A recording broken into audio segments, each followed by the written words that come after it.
Computer is about possibilities.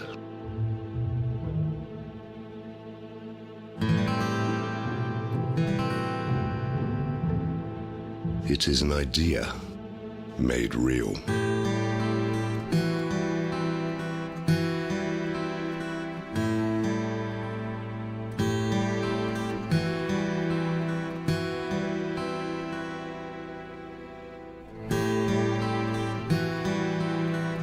Crafted with precision.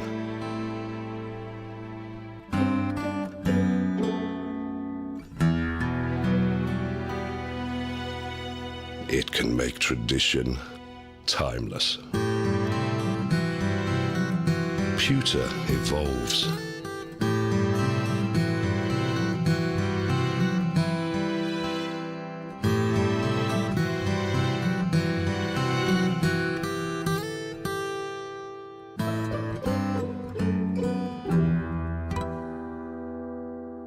When allowed to be free, it can captivate you.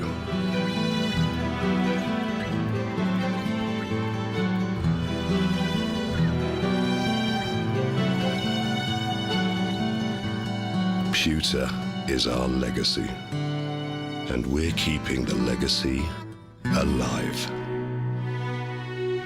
Royal Selangor, since 1885.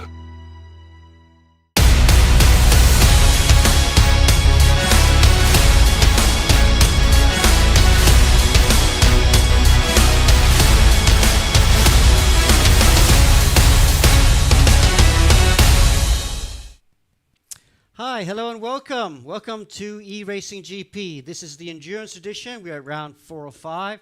My name's Alex Young, and with me is Amo Hazik. Amo, we're at Watkins, Glen for this race. First time we've done that at ACC. Well, second time we include the fact that we were in Watkins Glen for the sprint edition last year. But this is the first proper endurance for these guys, and can't wait to go because these guys actually voted for the track they wanted to drive on. Yeah, absolutely. You can look at all the corners there. 11 corners, really. The inner loop at the very top right-hand side. One of the fastest chicanes you can drive. Very exciting track to drive. 5.5 kilometers. Okay, so we have two categories today. We've got the Pro category and the AM category. Pro-AM category, shall we say. Here are the standings for the Pro category at the moment. You can see reigning champions JMX Phantom are leading the championship, only by 1 point from Stratus Motorsports, who were champions in 2020, I think? 2021? No, 2022, but we've had different champions in the past 3 years, so it's wide open at the top between the three teams, with Laundry House just coming back for this one. A bit of a dark horse on this. Absolutely. And then onto the Pro-Am standings, there we go. Team Techno leading there, and of course Apex Racing Brunei in second position. Some pretty good teams there as well, and I think we'll have a quite close fight for the Pro-Am category today. Okay, we're on track right now. We're in qualifying, halfway through qualifying, just about. 14 minutes to go, and who's on pole? Who's fastest at the moment? Russell Reyes for GMX Phantom, right at the front at the moment, looking good in there indeed. Yep, looking very good, especially given the fact that he hasn't had the sort of time that we were seeing earlier, but he's managed to actually claim it back. And now it's about 0.2 of a second faster compared to Demario Hasnam in second place. Yeah, it's a lot closer than I thought. We obviously set the BOP according to leaderboards and stuff, and yeah, it looks pretty close there. BMW's up there, Ferraris, McLarens as well. Nabil Aslan for Stratus Motorsports, only 0.2 off, so it's pretty close. Over the Pro-Am category, Apex Racing Brunei are quickest right now, and 5th overall in the Mercedes. Yeah, Azar's really going for it. In fact, we'll just actually go into him right now. Let's see how he's performing. Definitely one of the guys to watch out for this season, especially this particular season, because they were close for a win in the first round in Barcelona. Haven't really been or thereabouts since, but they're still in the fight for the championship, so they really want to impress in this round, Alex. Yep, and let's follow them for onboard lap, shall we? It's going to break down turn 1. Very steep downhill for this turn 1. Got to watch out for track limits. Oh, that's really wide there, the exit of turn 1. I think he might have a track limits issue there. will try and ride on board show. This long straight. You're flat for so long, aren't you, Ammo? Yep, indeed. And it goes on almost forever. But then suddenly the circuit gets punctuated by the chicanes here called the inner loop. And then after that we go to the outer loop. Here's the inner loop. Watch the wall on the inside. You wouldn't want to touch that. Some people can have the races come a cropper. Then you're going to have to aim for at least the middle part of the circuit, just like what Azza's doing. He was actually practicing a whole day yesterday, apparently, in the wet. So I think he'll be quite miffed by the fact that the session's dry, but that doesn't stop this car from being a bit faster. Yeah, dry at the moment, but we are expecting some rain later on. Here he is. He's gone through the second sector, about to come into the third sector now. This corner here, you've got to go for a slightly late apex there. Does tighten up a bit the exit. When he's down 3/10, he's made a mistake there, so this lap's not going to be quicker. He'll gather himself and try and get ready for the... Oh no, that's it. He's calling the end of his lap. 3 more corners to go. Ruins our onboard lap with him, or is he going to just... Maybe he's got enough fuel to do another lap. Looks like he's preparing. 3 corners to go right now. This left-hander, yours have a little bit of understeer. This is, I think, turn 9. And then turn 10 here, just a lift here. You can just carry a lot of speed through here. Turn in full throttle, lift at the apex, back on throttle again. Then turn 11, this last corner here. Important corner to get right, isn't it, Am? Very, and in fact that it carries it on onto the next lap. So if you had a bad exit in your hot lap and then going on to the next one, it's going to really stuff it. Right, so that's his quickest at the moment. Let's go and check out Nabu Aslan, because he's on a good lap right now. He's 2/10 up. Oh, and there we are on board with him as well. We've got an onboard shot. Just under 2/10, just lost a little bit of lap time there at turn 8. But still on course to go quicker. If he can find a bit more time, he might be able to challenge for first position. Yep. In fact, it looks as though he is up by about a tenth, so he might just challenge the top 2 coming onto the final corner here. Oh, Fred's very close to the wall. He gets a decent exit. And he does improve. Wow, not quite enough though. P3 at the moment. And guess what? The guys on P1 and P2 have the exact same lap time. No wonder that we can see actually on our timing screens where their times were, but it was the exact same time, at least until the Mario Hasnam smashes that and claims pole position. That's right. Mario Hasnan, 43.665. Great lap by him. He's on pole. Could this be the second pole for this team of the year? Russell Reyes then in second position now. Is he on a better lap? He's yeah, he is on a better lap actually. So this looks, no, he's not. He's about the same really. There's still 12 minutes to go in qualifying, so still plenty can happen. Indeed, plenty can happen, especially that the track evolution gets much faster, particularly towards the end of the session where we can see most of the lap time start falling. But yeah, Reyes might see that that's the gauntlet being thrown, because we're coming into the squeaky bum time of the entire championship season. The penultimate round here, if you were to set it up quite well, you're going to be in a good shout for the championship come the final round in Spa.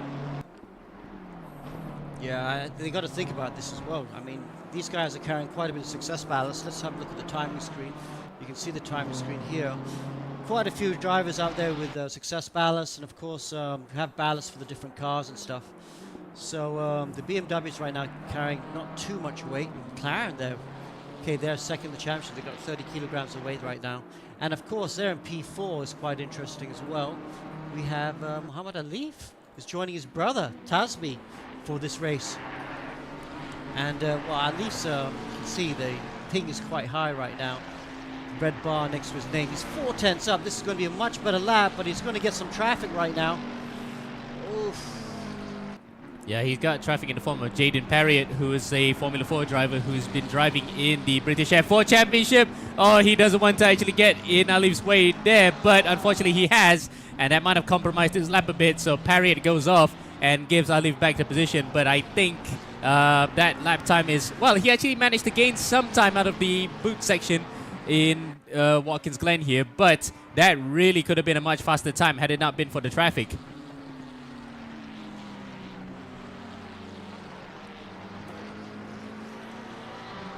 Okay, Alif there, he will have enough fuel perhaps for another lap, but we know he's got the lap time. He can 4/10. That will be enough to try and fight for the championship, but he has got a bit of traffic, so he's going to try and stay out of the way right now. Yeah, certainly he will try to get the drivers who are in his way out of his way to set up the lap, and he has, for the most part, done so. But behind him, he's got Faris Hassan, who's going to be quite a bit of a nuisance for his qualifying lap. So he's going to have to compromise here a bit by just trying to sprint away from the Ferrari right behind him, McLaren right behind him. I'm sorry. Okay, good exit out turn 1. He's 1.5 tenths up already, so this is looking pretty good indeed. Here he is riding on board. Let's ride on board for the whole lap. See if he can squeak into the front 2 rows. You can see in the top left, he's about a 10th up right now. Brakes for the boot. Chicane, the inner loop, sorry. It's a bit wide there, but that's great. He's 5 tenths up now. And I think he's racing from, or he might be racing from the States. It's just that the ping is not that high. We saw his number there. It says 39, so it might just be fluctuating every now and then. But he's got another driver right in front. That's Jonathan Takumi Lee. That might just cause a bit of a problem here if Takumi actually bogs his lap, which in turn might bog Alif's. But 1.2 seconds up, I think it might just be a bit of a false reading. Yeah, this looks a little bit strange. I can't imagine he's on course to do a sub 43. And Takumi goes off, but he gives way to Alif, so that's very sensible driving from the Singaporean. Now it's Alif's turn to get it to the line, and his times are increasing on our timing screen, but I don't think this might be accurate. In fact, you can see on the top right, on the top left of the screen, it says 3 seconds. There's no way he could gain that much time, not even for Alif. Let's see. So he goes across the line now, comes out of the last corner. And he comes across the line then. 44.2, not quicker. He must have just jumped into the car in qualifying. Tasmi must have done the lap time from earlier on.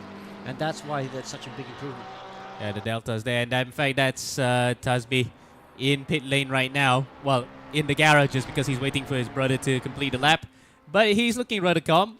Probably because they know full well that the weather conditions may change during the race, because we saw the prediction coming in. It might be big precipitation coming into upstate New York. Yeah, getting him fun. Yeah, pretty much nip and tuck right now. You can see he's pretty much on course for the same similar sort of lap time as the lap before, but he did have a bit of traffic. We did see him make a mistake at this next right-hander coming up. So let's see what sort of how he handles this right-hander. This is, I think, corner number 7. Let's see if he can get it neater, and he should find some time. No, it runs wide again. Doesn't get to the apex at all. So not as clean as we normally see. Alif actually finished 8th in the Simpro Championship in Europe. So really one of the best drivers in the world right now. Obviously nice to see him back doing some e-racing with us. But yeah. I think he was a last-minute surprise to join his brother today. Yeah, it was quite a turn out for the books, wasn't it? Because we thought Jin was going to be partnering up with Tasbi again, but I think he just couldn't pass up the fact that he's driving a car with his favorite driver's number, and it's following the same set driver's helmet, so it might have been too good of an opportunity to pass it up. So that's why he's here, and coming out the final corner now, 400s up. Would this be an improvement?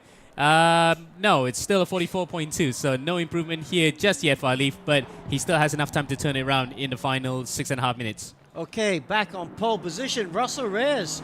Wow, JMX Phantom, the championship leader, and look at that, he's 2 tenths up. This looks like it's going to be a very good lap from the BMW driver. Track is obviously getting quite quick now.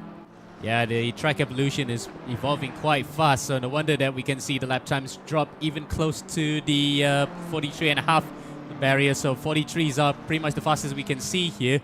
But for the time being, at least, Russell, he's not looking probably too comfortable, knowing the fact that Demario Haslam's only 200s behind him. That's a good lap, though. 43.475. He extends his advantage at the front. And he's still got another lap, so he could go even quicker. Yep, and he could go at least 3 to 4 laps even if he could nail it all together. But yeah, he's laid the gauntlet in. Now it's time for the other drivers to respond, especially Hasnam, who has been close with him all qualifying long.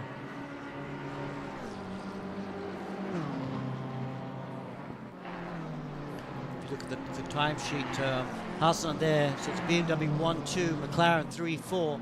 Nabil Aslan has crept ahead again of Andrew Lawrenson from Laundry House, so the Malaysian finding some time off screen. Imran Zuhaili though, your teammate up to P5, that's a good lap by him. Yeah, you can see right now what we are showing on screen, the provisional qualifying laps. That's actually pretty good for drivers who are outside of that top 5 even, because there's still about 0.6 of a second. You can see the exact same times being recorded by Bala Gulen, or in this case Roy Ripperip and Taufik Moyen. So Veloce, Ragazzo and GSR are having the exact same times too. So that's something here when a lot of the drivers are actually very close. Yeah, we're getting some good lap times, nice and close. Reyes still coming to the end of this lap right now, not really on course, kind of equal his lap time. Let's see if he can nail the last 2 corners. If he can, maybe extend his gap at the front. He's on course for another 43.5, really nice, lost a bit of time there. But his main competitor, also from Indonesia, Hasnan, is on a 43.6 and not looking to improve. So at the moment, GMX Phantom looking very good for pole position, but I have to put a big asterisk there because there's still 4 minutes to go. Let's see who else is out there on a good lap. And Nabil Aslan's also on a better lap as well. Let's follow him right now. Inset, you can see that there he is driving right now. Green colored screen shirt from Stratos Motorsport. Nice touch. A bit of dirt there. Will that have cost him time? I don't think so. It looks as though he's still matching his lap time up to a T, but again, that might have been just a timing screen giving us some false numbers. But on the other hand, though, having said that, it looks as though he didn't really lose momentum, so he's still keeping it flat to the floor. Wow, Pro-Am driver Azhar from Brunei, Apex Brew Racing Brunei, have just set a great time, P4 overall. That's a massive time, and he's up as well again, but he's getting a bit of traffic. This is going to affect his lap. Actually, maybe not. That's Hassan in front of him. So Hassan, you know, he's a fast driver. Might not be slowing him down at all. Might be towing him along, in fact. Yeah, that will help him out big time, as he can see there 0.2 of a second up on the timing screen. So he might just be able to claw his way up to closer to the top 3, or even surpass the top 3 and well into that top 3. Wow, using the guy in P2 overall as someone to pace him. Both guys are actually on some pretty good laps right now. But especially Azhar, man, he's 0.2 up. This could be good enough to challenge the front row overall. Yeah, that would be something for the Bruneian. In fact, his teammate might just be watching and say, yep, if the car's competitive, I might have a crack at it as well. So coming up to the second to last corner then, turn 10 and into 11. This is going to be very important, but Hasnam has not been able to inch away from him. So it might just have bogged his lap a bit because we didn't see the straight line coming into play. Across the line goes Azhar, and yep, that wasn't an improvement. In fact, the cars nearly went into space for a second. No, Azhar goes up to second. What a lap time! Only a 10th between himself and Reyes. That actually helped out. So Reyes, Hasnam actually helped out Azhar big time. Wow, great lap by him. But that's the last lap he had of the field. But Hasnan on another lap, so let's see if he can find a bit of time there. He's just starting his lap. Another driver on a quick lap there, Muhammad Alif. He's a couple tenths up as well. Let's have a look at his delta. You can see the top left. He's actually 2 tenths up right now. Gets that right-hander right. That's the corner he's been struggling at the last couple times we've watched him. He nails it now, and look at that, almost 3 tenths up. He's got a few corners to complete this lap, and he'll have one more lap after this. So the Amigos Racing team looking like they can find a bit of time. Yeah, this one looks legitimate. I think this might just be the actual lap where Alif manages to improve on the time. Oh, just a bit, yeah, as I said it, but I think he might be able to just wring something out of it in the final 2 corners here to just improve, because P9 at this point in time, when they're challenging for a top 5 in the championship, may not be the best place to start. Yeah, he needs to find some lap time. He's got one more lap, really, to do it. Yeah, there you go, 44.2, so he lost exactly 2 tenths in that final sector, so could have been easily a 2-tenth improvement. In fact, he could have been up to P7 had he improved on that time, but for the time being at least, he is looking good here to set another lap time. Yeah, right now you can see his teammate and brother, Tasby, they're driving from Singapore. They're not just in different countries, they're in different continents. Yeah, be cheering his brother on, see if his brother can go ahead and go all the way. Riding on board now with Muhammad Ali. Gosh, almost 2 tenths up, and we know this left-hander, he'll find a little bit of time, but it's really the right-hander right after this that we think he's going to find a lot of time here. He can just put it together.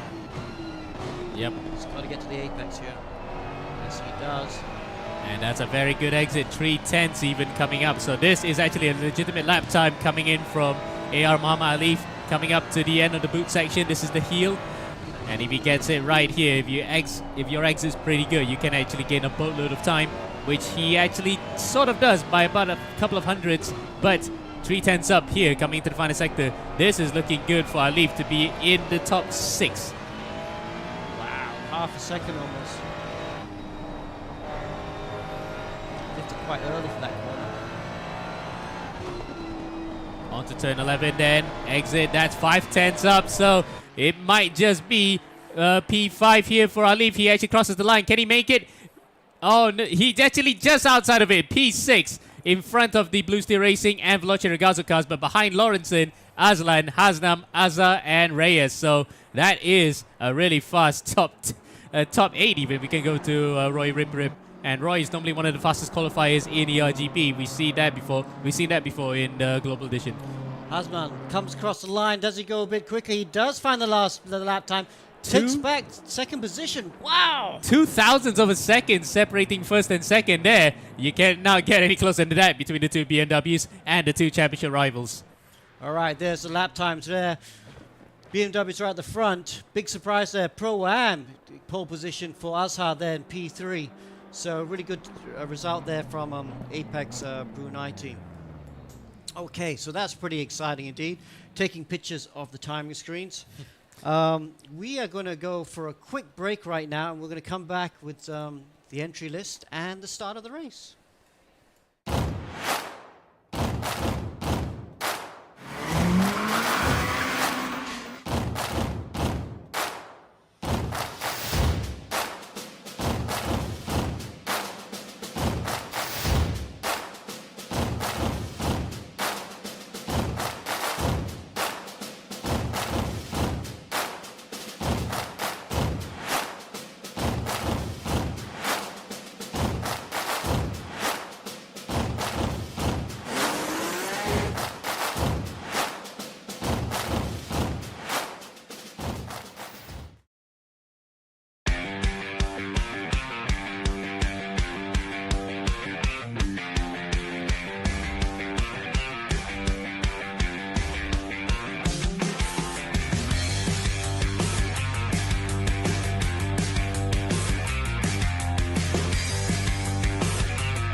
Pewter is about possibilities.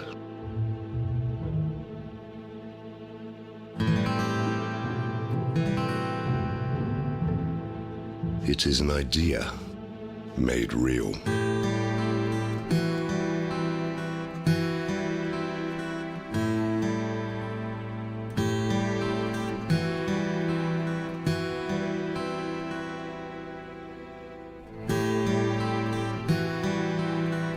Crafted with precision.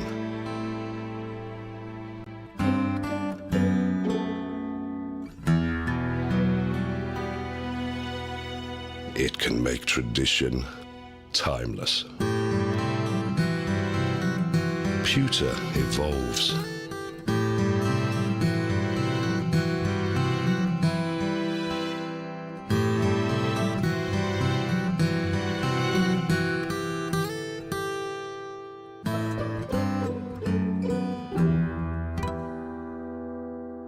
When allowed to be free, it can captivate you.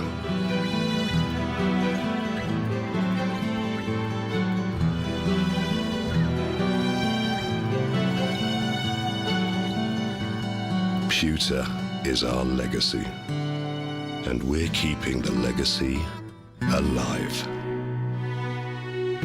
Royal Slangor, since 1885.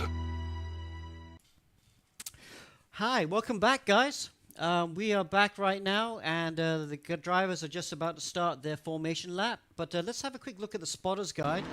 You can see them just starting the formation lap right now. But have a look at the quick spotters guide, and we can see how it is. There we go. These are the spotter guides. This is which page is this? Page number 2. You can Stratus Motorsport 111 there. And then some of the other drivers here. Laundry House, car 911 with a great new livery. They've also changed cars to McLaren. And then you just watch this first page. There's JMX Phantom, car number 1, in the lovely colored car, our reigning champions, and there are some of the other cars as well.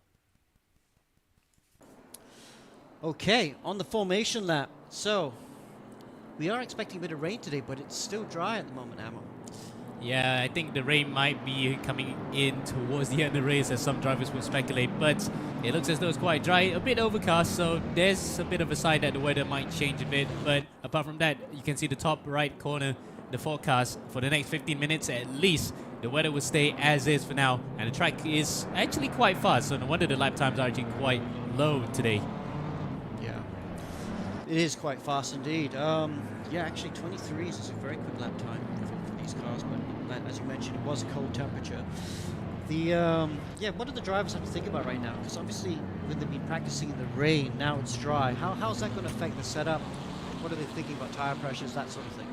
Yeah, I think they might have to consider changing the tire pressures quite often, especially during the race, because you got your cold pressures in before you go onto the lap, but then once you get your hots right up, you try to maintain them, and then for the race, you just be a bit more flexible. Change it as it goes, especially given the fact that the weather conditions might get much colder once it starts raining, and then from then on you just have to whack up the tire pressures again, because you don't want to have tire treads very wide that could get so much contact patch that you will aquaplane once the track gets completely flooded.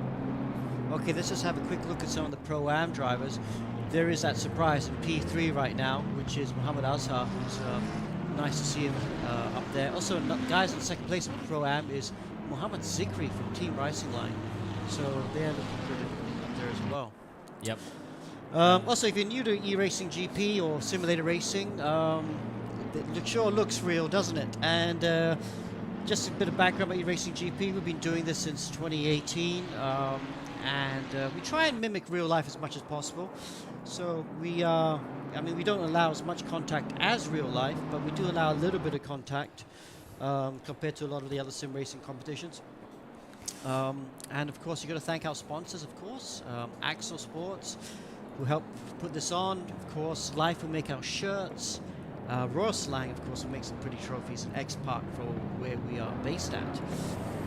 And now we are coming up to the last couple corners. It is a long race, isn't it, Amber? You don't want to be too aggressive at the start, do you? Yeah, you don't want to be, especially given the fact that if you stuff it up, it's going to be a long road ahead of them to actually get up back to somewhere you want to be. Cars going 2x2 formation onto turn number 11. Ristofani going very high there. I think you can see the intention, what he wants to do. He wants to get on the outside. You can actually go very wide onto turn number 1 here at Watkins Glen. A couple of drivers actually missed the start. Fariz Hassan and Jaden Perriott in the pit lane, but the other 21 cars on track are ready to go. Then we have a green flag at Watkins Glen, and it looks as though it's a good start for Russell Reyes. Nabil Aslan punches through in the middle of the track there, trying to get on the inside of Ristofani as the field now stream through. So Ristofani didn't get the start that he wanted. Reyes, though, has gotten the jump on, but now he's going to fall prey here to the slipstream behind him, with Ristofani getting up to the back area. There he is onto the back straight as Nabil Aslan gets a very good start. He's managed to jump Azza, and look at who's in 4th place. Is Muhammad Alif. We are going to get a really star-studded front of the pack here, but coming out to the inner loop for the first time. Reyes, Ristofani, Aslan, Alif, and Azza, your top 5, with Roy Ripper getting ahead of the Blue Steel Racing car of Imran Zahaili right there. But it looks as though almost everyone made it through safely here, Alex. Yeah, and I thought Ristofani was having a look at the far chicane, but I think he did the right thing and backed off there. This is lap 1, and if you try and send it through there, you're bound to have contact. And this is a track where the barriers are quite close, right? So if you hit the barriers, it's very unlikely that you might not get back to the pits in time. Exactly, these blue barriers have known to claim some lives as well, IRL, so we're not going to go into that. I think people who know the story of this circuit, they'll know what I'm talking about. As a couple of yellow flags further behind there, so I think a couple of cars have come a cropper already. But up in front, Reyes and Ristofani are already on it. They're actually still close together as they were in qualifying with, looks as though Ristofani tries to put one on that with Aslan behind. And onto the inside goes Azza. This might be a defense here from Andrew Lawrenson. So he might have had a very good qualifying session, but it's not the best of starts for the Bruneian. Yeah, he has to be careful here because, of course, he's fighting for Pro-Am, and he doesn't want to get caught up in an accident right now because these pro drivers are much more experienced than he is, and he could easily end up out of the race if he tangles with one of them. So I think maybe he needs to be a bit cautious here, and if the car's looking quick and racing, maybe it's better to let him go because he's really racing the guys in second and third position in the Pro-Am Championship. Mohamed Zikri in 10th, and Jung there in third position. Look how far back Zikri is right now. There he is in the Ferrari. So there's plenty of space there, so Asa has to be careful at this point.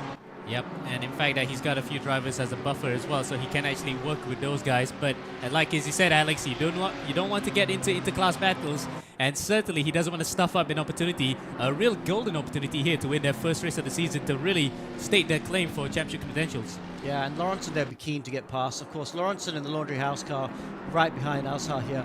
He was the endurance champion in 2021. So, you know, be keen to see him get back up there. I do love their liveries. So Laundry House always has some really cute liveries. Yep, a bit of a, again, we always keep saying it's a throwback to the Leighton House colors, but they have actually gone out of their way to give it even more identity by making it more rustic. So the cars may have been left in the outback for a while. That's why they come back with rust all over them, as we see on board now with Nabil Aslan. Naqib looking on in earnest there, sitting comfortably with, I think, a fan on right now, so you can see his hair blowing in the wind for a second. He's trying to simulate a bit of wind resistance as much as he could, but for the time being at least, Nabil is doing an absolutely stellar job after a somewhat indifferent qualifying session, so shall we say, for the Stratos guys, but they're up there now and battling with their fellow championship rivals first, second and third.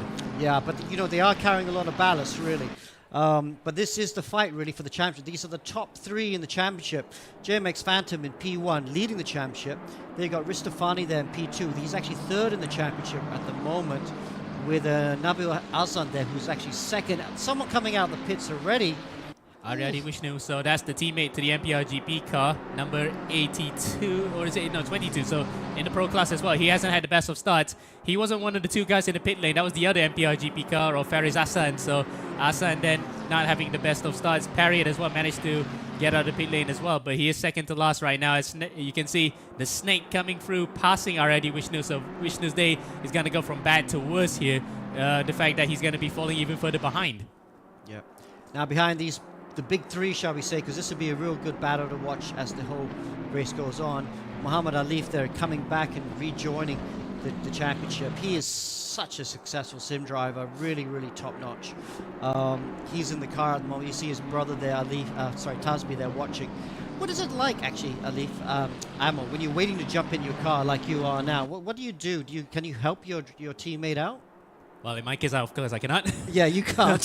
But Tasbi there is looking pretty bored, but I'm sure he's keeping track of stuff, looking at temperatures, trying to tell him tire pressures and stuff like that. That would be the idea. And the fact that if he was to be driving, in fact, it looks as though he's ready to go driving in the single-player mode, where he could get the somewhat same conditions to what we have right now, and he could try to get the pressures for Alif once the pit stop cycles begin. But that's as much as you could go, apart from just motivating the driver. You do not want to get your teammate feel a bit too low, especially in the early stages. Plus, you pray hell or hot water that you do not want to have any sort of mishap happen to your car, especially given the fact that you're going to be driving after this. Okay, yeah. So talking about driving after this, you see these three cars go down. Your teammate there, Imran Zuhaili, Blue Steel Racing, how's he doing so far, in your opinion? Doing very well. In fact, he managed to overtake Roy Rip in the early stages. In fact, Roy got in front of him, then he got back in front of Roy. That's pretty good. That's actually for track position. Plus, Lawrence is not that far away anyway, so it's looking pretty good for the Blue Steel car because it's been a bit of a terrible run of form. It's kind of a bit, not to say tradition, but it's almost happening every single season where we start off good in Barcelona, but in the mid part of the season, there's just nothing going right. But for the time being, at least, everything's going right for Imran and the Blue Steel Racing guys. I have to say, I do like the new livery, but maybe it's not as quick as the one you ran in round 1. Yeah, probably lack of anime characters to put on. I love your anime characters in round 1. That car was fast. And also the fact that it looks a bit like a Brabham, isn't it, from the 80s? You are so right, yeah. Unfortunately, you picked the wrong Brabham to pick. It might have been the low-riding 1986 Brabham. Yes, it does look a bit like that one as well. As opposed to the 1985 race-winning one with PK. Yes. Yeah. Of course, Brabham won the championship in 81 and 83, didn't he? So it's a long time ago. Okay, let's have a look and see who else is up there. Behind Imran, we've got, you mentioned Roy Ripperib there. Keeping Taufik off. And then the second of the Pro-Am cars just behind them, Mohammed Zikri there. He needs to not lose any positions. Right behind him there is Law, another Pro-Am driver. And that one's running an anime livery, incidentally, so I believe it's something from Genshin Impact. We can probably see it right now closely coming up to the final corner. This is actually the best point to see the camera. And there it is. I think it might be from one of the MiHoYo games, but the guys in the chat can probably correct me on that one, as he is lining up here for a move for P2 in class coming out to turn 1, but Zikri holds firm, a bit wiggly coming into the corner, and that might have compromised his exit a bit, but looks as though the second phase of the exit went well for Zikri, and he just about hangs on to P11 overall and P2, or in fact P3 in the Pro-Am category. Yeah, good little fight there. Pro-Am category will come back for this in a while. Actually, he's got a good slipstream. Is he close enough? What's going to be tight? Oh, Zikri's being a bit circumspect here. I thought he was going to let him through, but he just opened the door for Edwin and gave him half a chance, but he just said, nope, that's as much as I could give you for the time being. Yeah, Edwin may be showing a bit of inexperience there. He wasn't really close enough, so he shouldn't have even thought about going for it, but by even thinking about going for it, it ruined his exit, and it gave him a little bit of breathing space to Zikri just ahead of him. Yep, and that just gives Zikri a bit more breathing room here, so he lives to fight another day. Now we're going to go back up to the front. 2.2 seconds between Russell Reyes and Rialto Ristofani now. So Ristofani, despite the lightning start that he had, he has not been able to keep up the momentum here. So he's fallen a couple of seconds behind Reyes, but he's got even bigger fish to be worrying about behind him, because Nabil is only about 4/10 behind. Yeah. And I mean, it's a long race to go, but Reyes will be very happy with the gap he's pulling out right now. The JMX Phantom car. Seeing the guys in second and third position behind him, maybe starting to think about each other, maybe looking in the mirrors there for Ristofani. That can compromise your pace a bit, especially with Nabil Alston's darting out under braking, showing his nose, and allowing the leader to get away. Yep, and he lost, how many seconds was that last time out? 0.8 of a second, wow. Reyes actually is putting the hammer onto the floor big time here, with lap times that are actually reflecting why his pace is quite fast. We thought Ristofani can keep it up, especially how close they were in qualifying. Almost 0.02 of a second even up to that point when we saw in qualifying. Now it's an opportunity here to see if Reyes can actually pull away even further and just beat the stuffing out of Ristofani's confidence coming into the first cycle.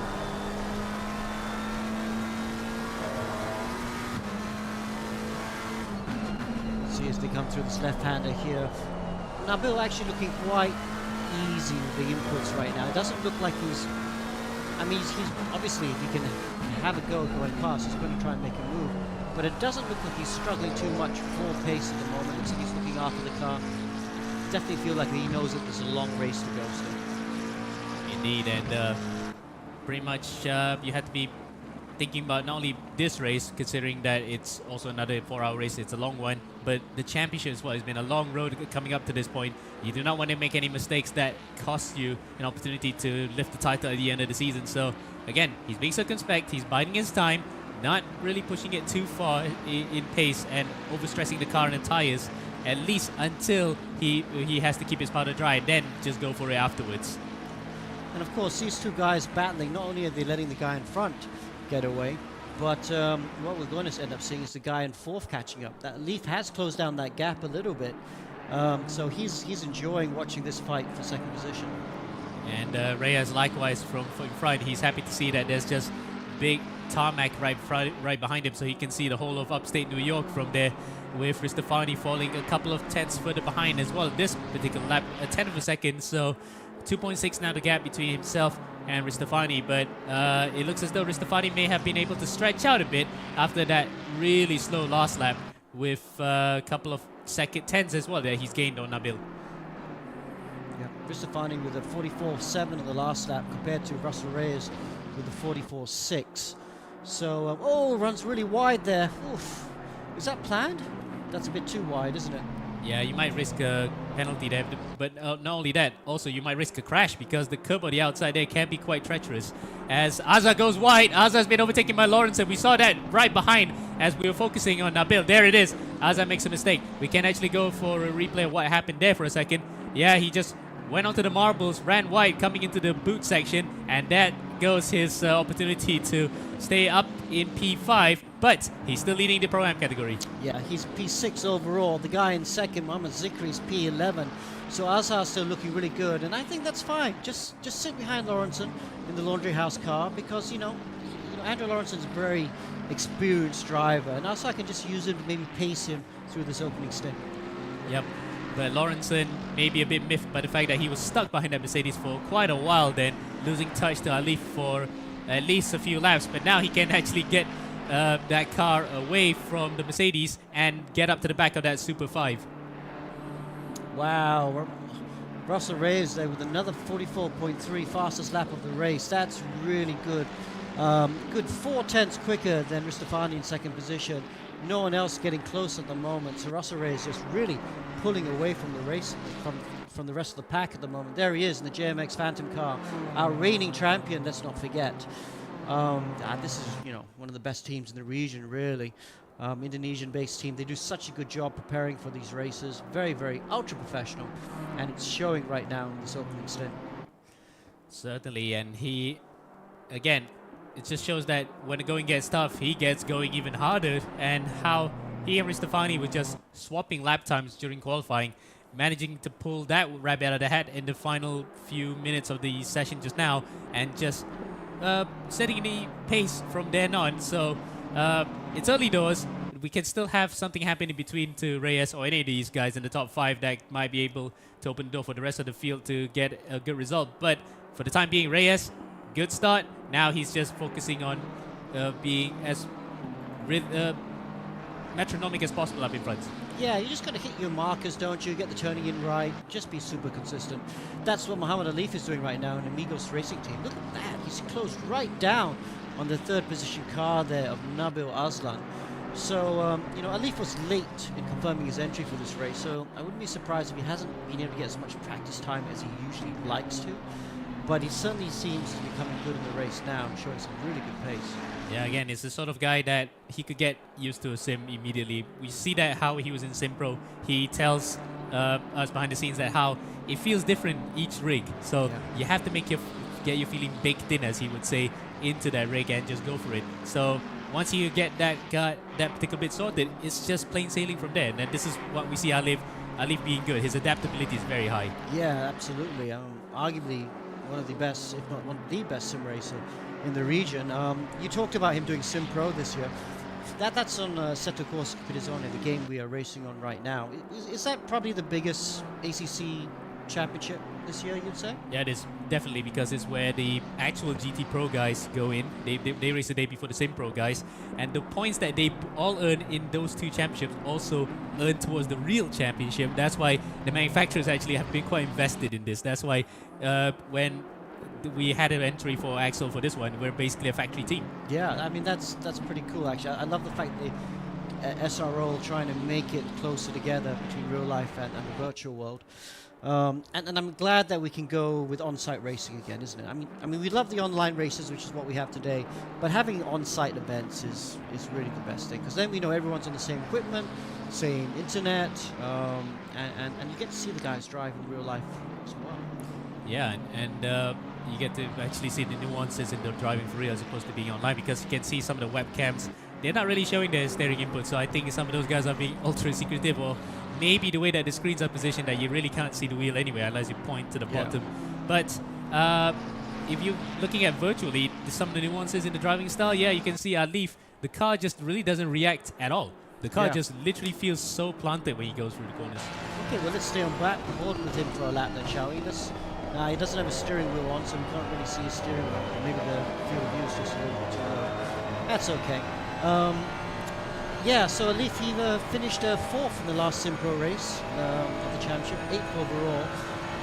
Nice to see a Southeast Asian competing there, and Ferrari looks quite good in a straight line. It's closing down the gap to McLaren a little bit, but this is not an easy track to overtake on, is it? No, none whatsoever. If anything, the first corner is the only real big overtaking spot. The rest of the way is just follow the leaders. So the other overtaking spot you can have half a chance is the heel section of the boot. That's pretty much where you can get at least a run up on somebody, but only if you get a good run out of the toe, and then the rest of the way is just, again, single line racing. It's pretty much like Suzuka. It's a great driver's track, but in terms of racing, yeah, it's a mixed bag. Absolutely, and you just talking about the heel. We are on the heel right now. If you look at the circuit map, I guess it does look like a shoe, doesn't it? Oh, that's the toe, is it? Yep, okay. The heel we're coming out right now. Right, okay, so this is the heel of the loop here. Watkins, Glen, you see the whole field of drivers as they go through the lap. You can see the top 7 actually are still within earshot of each other, so that's how close they are. We can see they're coming out the exit of the boot section. Imran is the guy who's tailing the rear of this entire Super 7, and he's still within earshot. So really then, if these guys keep up the same pace throughout the entire race, we're going to have a good grandstand finish, and we still have the inevitability of the weather might play their role in this race. Yeah, I mean, we are expecting some rain. No rain for the next 15 minutes at least, but hopefully we'll see some soon. We always like a bit of rain. We definitely spice up the racing quite a bit. Well, Des will definitely like it if we had some rain on board. We saw last time how it was in the GT Cup Asia. It wreaked complete havoc on the drivers who were not expecting the weather to be that vicious. But either way, this is good racing for now, as the rain is still being held off. On board with Alif now, going onto the outside, chasing Nabil Aslan, coming onto the inner loop. We saw that a couple of times already, but no. Especially in, not like Race Room where you can actually go side by side and hit each other in GT cars. These cars, when they take a bit of damage, it's going to be really detrimental to how you drive. Yeah, you go off there, you're definitely big bad damage and a really slow drive back to the pit lane to repair the car if you have all 4 wheels still on the car. But Alif, they're looking quicker than the McLaren in front of him for sure right now. Nabil just has to hang on. It is super difficult to overtake down that straight, and yeah, so Nabil at least has that in his pocket right now. His last lap, 44.8. Yeah, not really. Yeah, just losing a couple tenths to the cars in front of him at the moment. So yeah, just hanging in right there. Green Stratos car. Yeah, they're about the same pace, and Ristofani was doing a 44.5, so he managed to get a move on now, 2 seconds ahead of Nabil. So Nabil's early charge then has fizzled out just ever so slightly, but he's still within a shout of the podium, just with Alif right behind him, so he's not going to make himself comfortable at least for the next 40 minutes in this first hour. Okay, they've got Iman Zuhaili, your teammate there in P7, pulled out quite a big gap between himself and Roy Rip right behind him. In fact, Rip coming under big pressure from Taufik Moyen.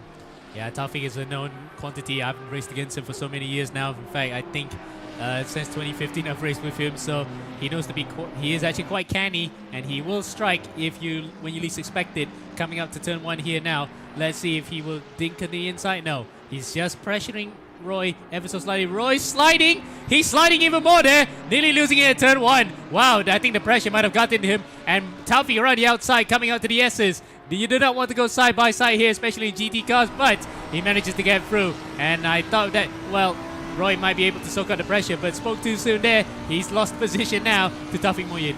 Wow, Taufik there really fortunately could take advantage of that. Had to take the escape road, actually, to get the move done, but he's in front now. And that's legal because that curb is still part of the racetrack according to the game and real life, because you see NASCAR and IndyCar, when they race here, they go very wide out of turn number 1.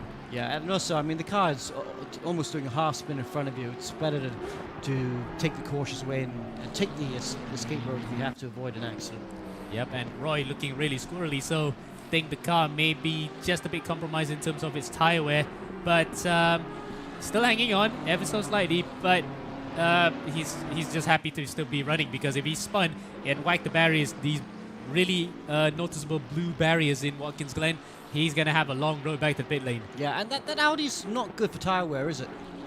It's quite a testament to why not many people go for the Audi anyway. We only have 2 teams, one in Pro-Am and one in Pro, that have run Audis throughout the entire season. The other one being Team Techno. So Techno and Veloce Ragazzo see something in the Audi that we don't, but for the time being at least it's not paying dividends. Yeah, and the fact that other Audi's right behind him, not the car, multicolored BMW, that's a lap down. Vishnu there is actually a lap down, but the other Audi's here just behind them. Shaquille there in Team Techno, just as you were talking about it. They run without ABS, and that means the tyre wear is quite high. And if it does rain, this car should be really difficult to drive. Yeah, I've heard murmurs from some other drivers that, yeah, the Audi or the Lamborghini, they're basically the same cars anyway, same chassis base. Yeah. So that's why these cars are not really good in the wet. Not sure how to explain why, because other mid-engine rear-wheel drive cars handle pretty much nicely in the wet, but these cars just don't. Real life, the Audi's really good in the wet. But anyway, Shaquille there up to P2 in Pro-Am. He was running P4 in the early lap, so he's done a good job to get in front of Law and Zikri right now. So yeah, and you can see it's 2 competitors right behind him, the white car and the Racing Line car behind that, who are now P3 and P4 in Pro-Am. And a couple of other drivers behind them as well, Daryl Brady and Randa Hafaz. So the Sim Racing Philippines and Java Sim car is also behind there, so they're actually still within earshot of each other as well as... Whoa, that's a big one from Law there. That could have been easily going all right for him. He probably hit the bump quite wrong, and the car just slid. We can get a short replay of how that happened, coming out of the corner. It's part of the same line. Touches the curb a bit. Oh yeah, he went onto the grass. No wonder the car actually just had a bit of a shimmy, but apart from that, luckily he held it together. Wow, that could have easily been a spin to the inside, and that would have been hard against the barrier. Quite a fast corner at that point in the track. Yep, especially on the exit, as we had a pit stop just now for Xu Yanming, so I think he might have been for damage. That is actually an unscheduled pit stop for the second of the Racing Line cars. That's their first race of the season. In fact, he is out of it, so I don't see him on the timing screen. I think he might have gone out, Alex. Oh wow, that's a shame. That's the second Team Racing Line car. Actually, there he is. No, there it is. That's the damaged Racing Line car. That Yangming must have just changed to Rayman here, because I think they are sharing that car. It looks pretty damaged though, yeah, so I think you're right. Must have come in to repair damage and do a driver swap. But the car still looks a bit scuffed at the front, so he's a long way behind Vishnu. In fact, he's about, well, 12 seconds behind there, but Vishnu's a further minute 90 behind Jonathan Takumi, and both are about a lap behind as well. Interesting to see them. They've always normally been out in the Aston, so it's interesting to see Racing Line using Ferrari. Sorry, actually, they converted to a Ferrari this season, didn't they? Both their cars are Ferraris, but they used to love the Aston. Especially DT4, yeah. Yeah, when they were running in AM category. But this second entry is a brand new entry for this round as Qureshi. Oh, no. They did not want to do that, especially that. Did you see the car take a bit of a hit there, Alex? Yeah, it's lucky to be still going the same direction that it started that corner in. Just needs to settle down. I'm sure they would have repaired the damage in the pit stop, but yeah, just need to settle down and try and get into a bit of a rhythm. And sad for Yanming as well. This is his third different team in 3 seasons that it has not been going right for him. But, you know, he'll definitely come back for Global Edition, really wanting to prove a point because he has been going off the boil a bit. As Faris Hassan, one of the 2 drivers who actually started in the pit lane, goes onto the inside of Ferdi Ramadan and takes 4 positions. So, yeah, the NPR guys, apart from the one up in front, have not had the best of races. Yeah, there are quite a few of them out there. There's like 4 or 5 entries, aren't there? So in the action, running at the front, coming from behind. So all the cars having a bit of an eventful race so far. Yeah, and Faris then he'll take 1 for the overtakes reel as he's up to P15 overall, but he's, I think, P6 in class, so not too bad, all things considered, after a bit of a shaky start where he somehow missed the start of the race. Okay, back up at front there. This is the battle for 3rd position in the Pro-Am class. Zikri getting closer to Law. He was in front of this car in the opening stint. Law somehow found a way by. See if the Racing Line car can get through. Not close enough at this point. But they're both actually closing the gap on Shaquille just ahead of them. Yeah, Shaq hasn't had the best of stints at this point. Yes, he's up to 2nd place in front of these 2, so he did get by them at one point. But now they're reeling him back in. So it's going to be a three-way fight here for the final 2 positions on the rostrum.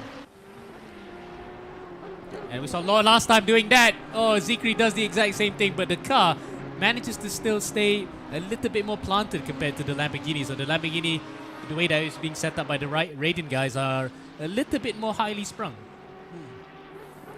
Yeah, that's true. That will, of course, affect your ride, especially when you're on the grass. So I've been told. Okay, back at the front, let's not forget about him. Russell Reyes goes across the start-finish line. Got a nice, comfortable gap at the moment. Yep. But behind them, the battle between second and third, even third and fourth, are actually still just as close.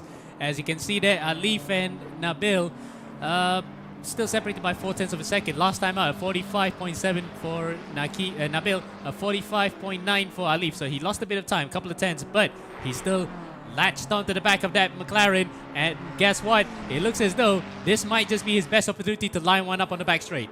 Yeah, he's much closer now, isn't he, Alif? He could get the toe, does get the slipstream. Can he peek out in front, though? This is going to be super close between them. Oof, Nabil holds on for now. Oh, he gets the brief for another few corners, but he knows full well that Alif's got a bit between his teeth here. He's actually settled in quite well with the Ferrari. In fact, he has driven in the Ferrari for the full season in Sim Pro, so he knows at least a couple of nuances in that car. And around a track that he is definitely familiar with as well, Watkins Glen. He is in the States right now, racing from Muncie, Indiana. He just feels right at home, doesn't he? Yeah, he's doing a really good job. And of course, his brother. This is actually 2 brothers racing these entries. In the green Stratus car, you got Nabil and Nakib.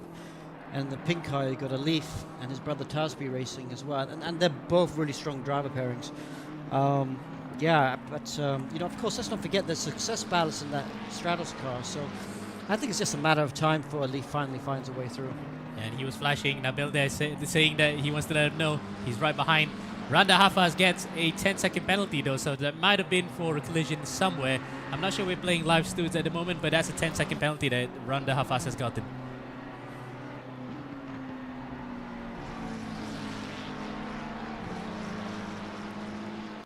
Yep, and it is confirmed from race stewards. It is a 10-second penalty for car number 5. So the Java Sim Alpha car hasn't had the best of first half an hours here. He is running, yes, in that top 6 in class, but that's going to fall a couple of seconds further behind, or in fact, a couple of positions further behind once the pit stop cycles through, because he can only get rid of that in the pit stop cycle. Looking at Alif and Nabil again. They're going at it again onto the back straight, but he's not as close as compared to last time. It's almost like a carbon copy replay of the previous lap. But will Alif get by again this time? No. This time, Nabil, again, just like the previous lap, holds firm as they come as close as possible as they dare to that barrier in the first part of the inner loop. Yeah, it must be so frustrating. What do you do as a driver at this point? Because you can't force your way through, can you? So you just have to be patient, don't you? Yeah, this is a BOP formula as well, mind you, so the cars will be exactly the same through and through. Well, at least as closely matched as possible as the rules and regulations dare to do it. But again, you don't have DRS, you don't have extra bit of power apart from just probably changing the fuel mix, but that's pretty much it. He is consigned to that place for now, at least until he can force the guy in front to make a mistake. And Nabil, he's not known to make that many mistakes, so he's gonna have to settle in for this position just for the time being. The lap time's just disappearing from the Stratos car. 46.0 on the last lap. Okay, had to defend. But yeah, he's just losing a hand over fist at the lap time, and the gap's just growing between him and the first 2 cars. And it does not help as well, given the fact that when he's fighting, he's going to lose even more time to Ristofani in second place. So it's a lose-lose situation, if anything. And he's the guy who's actually in front. So being in the cork in the bottom there, Alif flashes his lights once again. He wants to let Nabil know that he wants to get by quickly, and he doesn't want to lose any more time because Ristofani and Reyes are checking out as we speak. You look at the inset right there. There we go, Tasby, their teammate to his brother, just looking very intent on the screen. He knows that they got a chance to maybe win this race, but every lap they get stuck behind the Stratos car. It makes it more difficult for them. So he knows that if he wants to win this race, he's got to try and get past the Stratos Motorsports car at some stage. And again, third time, take 3 on this particular occasion to pass on the back straight comes to no fruition. He just doesn't have that drive that McLaren has on the back straight. We saw that the Ferrari is good in the slipstream, but on its own, when it tries to power by, it just doesn't have the legs on that McLaren and that's why Alif still sticks in P4 just for the time being. Yeah, runs wide there. But yeah, no, it must be so frustrating. And of course, we've got Lawrenson. This is playing to Lawrenson's hands in the laundry house car because they're catching up. Yep, catching up big time here, and he manages to just gap himself to Azza as well. So Azza's falling to the clutches of the Blue Steel Racing car as well. Yeah, it's different races playing right now. We have distinct groups going up in front here, but what's for sure, overtaking has become a bit of a premium here at Watkins Glen.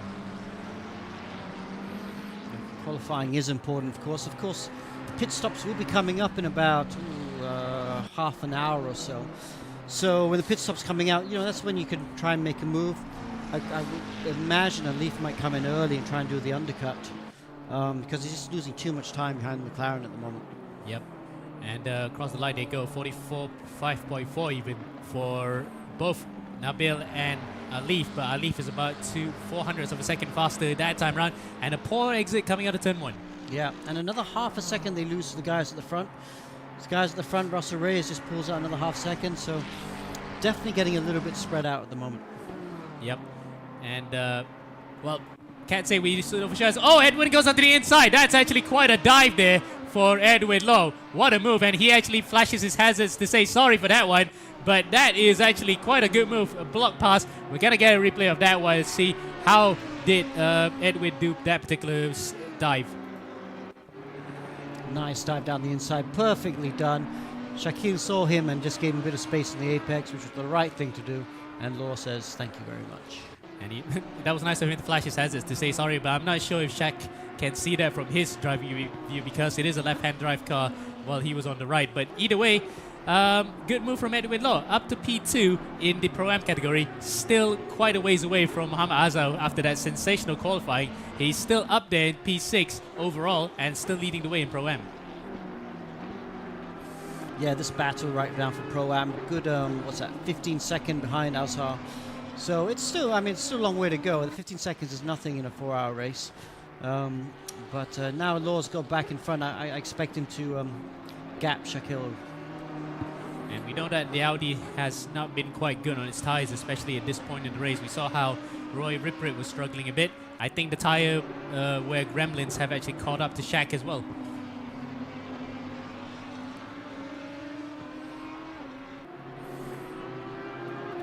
But Edwin Law there, he'll be very pleased with this. Look at that. It's already immediately pulling out a bit of a gap.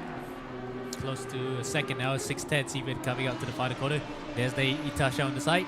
And we look at the comments just now. Say hi to Matthew Ang, who was actually in the GT Cup Asia the other day. Yeah, glad to see he's here as well. And he's definitely be psyched knowing the fact that there's a brand new rally game coming out soon from Codemasters with EA Sports. So he will definitely be going off-road. But wish that he could probably come a bit for circuit racing, Yeah, it'd be nice. We should actually do some rallying as well, right? It'd be quite fun to do at some stage. Okay, let's go back to the front. Russell Reyes there looking really comfortable. Oof. 5.7 seconds ahead, and he's the only one in, well, close around the 44s, but now he's dropped back to the 45s last time out. But let's see, top 7 have set 44-second laps here around Watkins Glen, so shows that their pace over a single lap is fast. But in terms of consistency, I think Reyes has been the only one who's been managing 44s since that initial fast phase, and he's still punching in the lap. So again, it goes back to the argument we said about being metronomic. He is being absolutely metronomic. It's a driver from Philippines racing for the Indonesian team. It's really come on really well since he's been racing for JMX. Doing a really good job. Yeah, and he has won this SRO Esports Cup, Esports Championship Asian level, but in the silver category, which I think he should be in the pro category from the get-go. But he, credit to where credit's due, he's deserving of his silver cup title. Now he's gonna go for it for pro next season.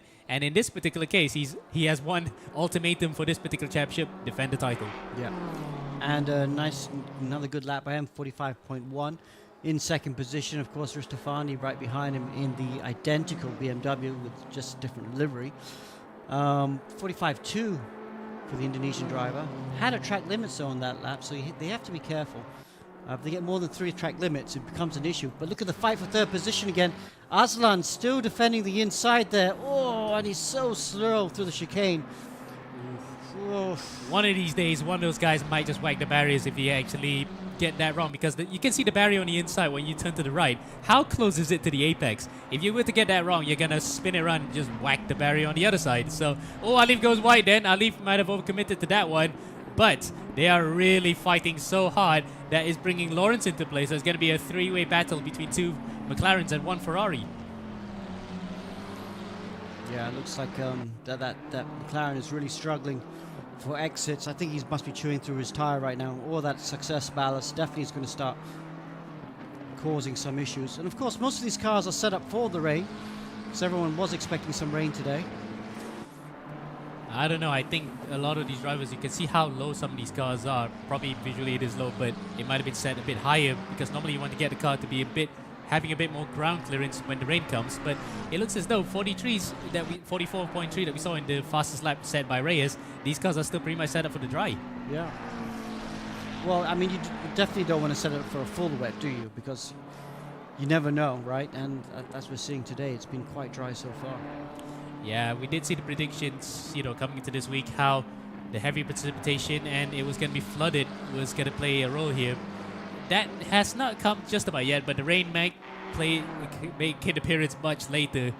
At this point in time, they're just happy that the track is dry enough that we can still have this kind of racing. And you can see Alif once again take, I don't know how many right now, he's been doing his for the last few laps even to just get by. They're on the marbles, it's not going to help the tire wear much.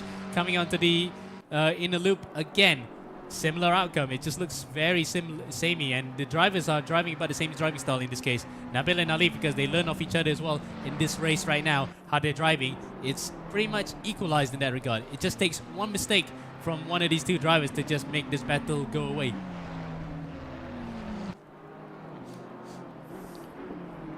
I wonder if Nabil maybe should just try and let Alif through, because then he could probably follow Alif and maybe oh, nice move down the inside. Just as you said it, Alex. As you said it, Alif managed to dive on the inside and goes through Nabil. So Nabil lets him through. But is he going to fight back? Yes, he does. Dink one on the inside at the heel of the boots. But I think that was a genuine mistake. He didn't actually let him through there. He is going to be absolutely miffed by that one. Well, Nabil just needs to settle down. He knows he's struggling for pace right now. Doesn't want to be doing those sort of things. It just means he's going to lose a lot of pace. He needs to just try and settle down and follow Alif, get his, metromonic, like you said, just get his braking, get his turn-ins right, and maybe he can go with the Ferrari and help close the gap to Ristofani in P2. Yeah, but again, that may have come a little too late here, because if he wanted to do so and let Alif by, he would have actually followed him all the way, but he still insisted on just holding him back because he just wants to fight for that track position. Now that they're actually more than 5.5 seconds behind Ristofani, they have to really pick up the pieces from here and try to hope that Ristofani makes a mistake somewhere to actually just make this battle open up again. Yeah, true indeed. Too far back really for a proper toe, but you get a little bit of a toe, close enough. But let's see if we can get a nice exit through this chicane. Plenty of curb, looks nice and clean by all three drivers really, because let's not forget Laundry House there at the back of these three cars is also closing up nicely. Yep, and that battle between both of them really has brought Lawrence into play. It might just be a similar case of, it's going to be 2, 3, 4, 5, 6, 7 takes of slipstream, but yet no overtaking maneuver that will happen because, again, the Ferrari and McLaren in that particular case, they might be different marks, but they are actually about the same in terms of performance, and that's why the Ferrari just couldn't get by in the back straight. It's going to be an even similar case with the McLarens because same car, exactly up to a T. Not sure how they will be set up, but we might just see a case of drafting, but the overtakes may not come. Yeah. And right at the front, Russell Reyes has just done a fantastic lap, 44.7 on the last lap. That is very quick this late into the stint. And in fact, he's going to come across the line now as a 44.8, so a 10th off from that particular lap as well. So, again, just banging those laps, consistently pull up a gap, and Ristofani has no answer to that. 6.9 seconds behind, and in that particular lap, he was doing a 45.1, so 3/10 off Reyes. Well, Leaf now, he's free from being caught behind the Straddle's car, just did a 45.0, so that's showing the sort of pace that purple Ferrari can do at the moment. Yeah, and the fastest lap as well is about 200 behind Ristofani, so you can tell where that pace really, the story of that pace lies. It was just being held up by another car in front. Now that he's been released from the shackles of that particular instance, he might be able to chip away the gap, but at this point in time, he's still within sights of Nabil, so he hasn't really pulled away that far, but he has given himself a bit of breathing space. Actually, Nabil actually looks very good through the chicane. It closes in on the Ferrari through the chicane. It's the rest of the lap where he's struggling a bit with. Yeah, especially coming out to the toe of the boots. We saw how that mistake led to Alif overtaking him. But that particular instance, it looks as though that's probably his normal line. He just probably went slightly offline in the move that Alif made, and it was enough to let the purple car through. But in terms of lap times, nothing much in it between them, just a couple of tenths off. Yep. Let's try and get...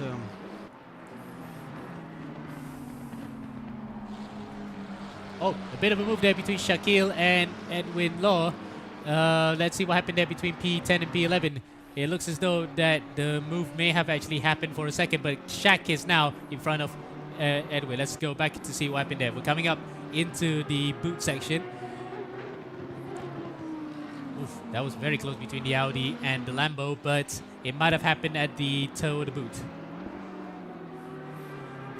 Coming through now. Ooh, dives in from way back, but Law just runs super wide. I think that might have been a mistake by Law. Yep, and that just let Shaq through, and then Shaq just said, "Thank you very much, I'll have plenty of that." Interesting that they're just swapping positions right now. Few mistakes creeping into both these drivers at the moment. It's allowing the racing line car behind them in the distance to just close the gap ever so slightly. Yeah, and Zikri actually was battling with Law and Shaq at one point, but he just dropped off a bit, so maybe the pace of the car is not as good as it in qualifying, but thing is, he still has pit stops to contend with, so he has plenty of opportunities to reel those guys back in the next 3.5 hours. Yeah, still plenty of time. This will come back to us. Let's go back to the guy who's actually leading Pro-Am. Azhar there for Apex Racing Brunei, doing a fantastic job. Look at that, P6 overall. Imran there, just stalking him, but not able to get quite close enough to make a move on Azhar. Not for the time being, at least, and he has been doing a quiet job. Yeah, he had a very stellar qualifying. He was up in that top 5, but not the best of starts. Settled into the rhythm of the race. Now it's up to him to just keep at it for the next 3 hours until or its next hour and a half before he gives it to his teammate for the next stints, and then he can just go for it afterwards. That teammate being Amirul Naim, so let's see if Naim can actually live up to the pace that he has set, his teammate has set.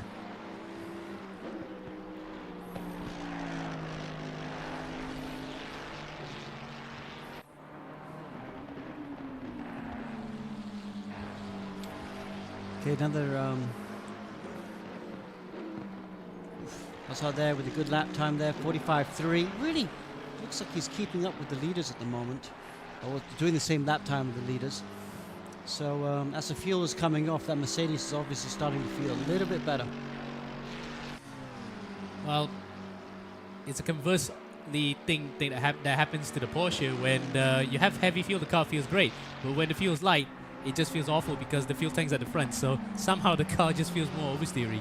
Maybe due to the fact that it is a mid-engine layout nowadays. Well, sorry, still a rear engine. The RSR was a mid-engine, but either way, yeah, that's how the car balances itself out. It just uses more fuel. Andrew Lawrenson now looking a lot closer to Nabil Aslan. So this looks like a battle that should go on as well. Lawrenson is not running as much success ballast after missing around earlier in the season. But yeah, looking a lot quicker. It's a battle for the two McLarens there for P4 and P5.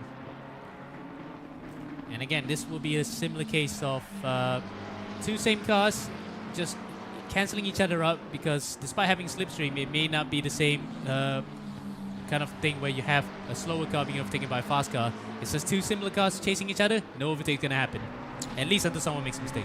Okay, let's look a little bit further back. There's a battle here between the two BMWs right now.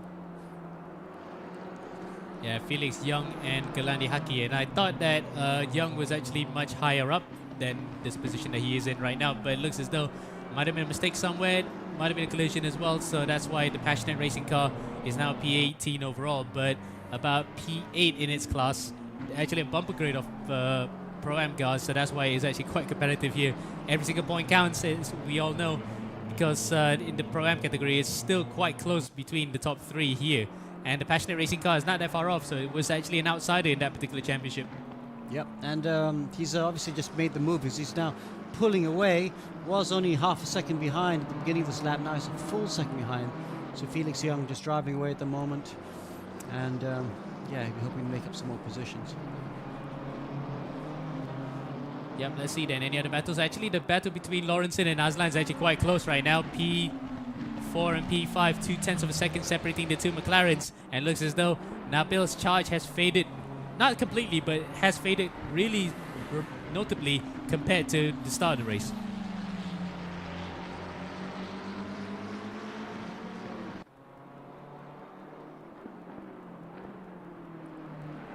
Coming out to the heel section of the boot then, Lawrenson in the slipstream. Nope, no way through just yet, but Nabil would know full well after that mistake that he made prior to Alif's maneuver, he may not want to do the same exact thing, especially Lawrenson being so racy right now behind him. Yeah, that Stratos car just has no pace right now. Nabil, that looks kind of calm though, so you know, still has everything under control it seems. But yeah, looks like we're starting to come into some of the back markers as well right now. If you have a look a bit further ahead, looks like Alif is just about to get a back marker. Yeah, it's a second racing line car. Gets out of the way, thankfully, and Alif should get through quite easily. Yep, and Abdurrahman Qureshi just lets him by there. Has not been the races at all, but at least if he continues running and not finish too far behind, he could get a handful of good haul of points for their first ever round here. Yes, it's still one of the guys that raced in previous seasons, but at least he'll get points on now. Lawrenson's onto the back of Aslan. Whoa, that might just be a half chance, but Aslan holds firm. It just looks much closer, doesn't he, compared to Alif when he tried to do that particular slipstream maneuver coming onto the back straight. Yeah, I think that Stratos McLaren has got some real wing on it because they're expecting some rain, making him a bit vulnerable down the straights.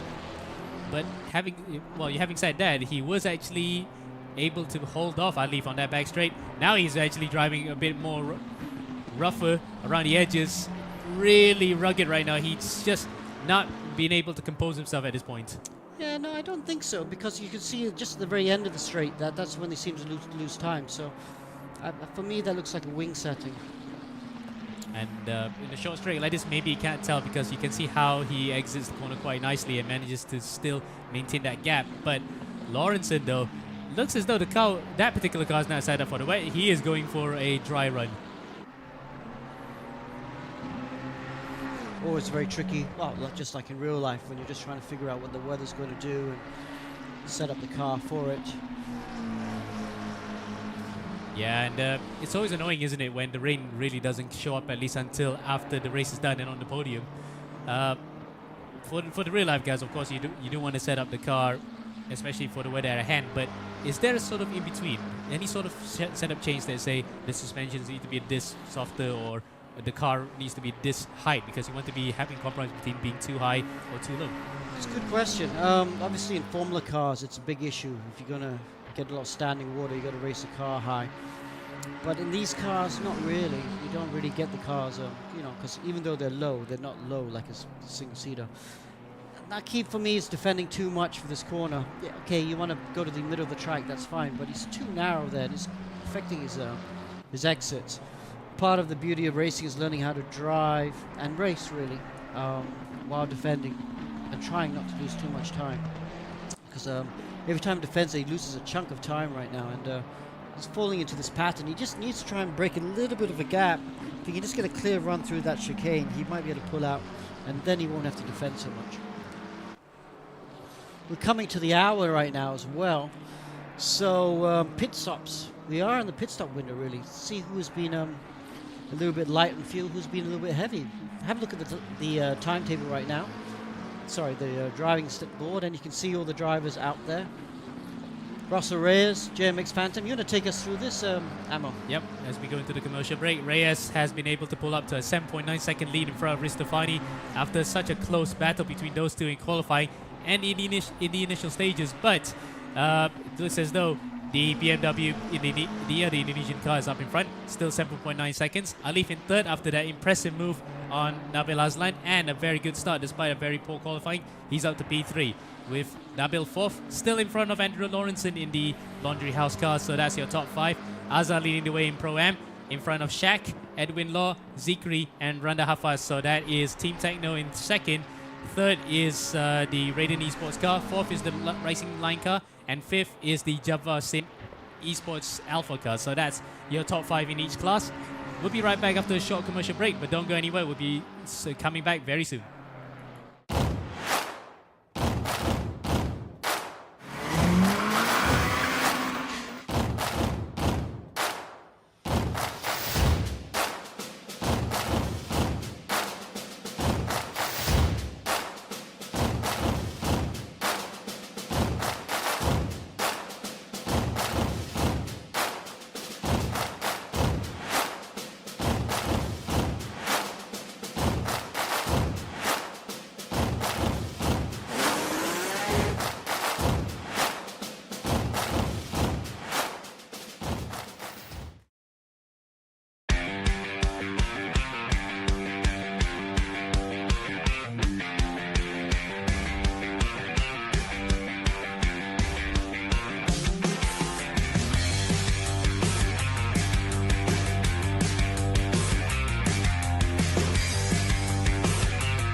Pewter is about possibilities.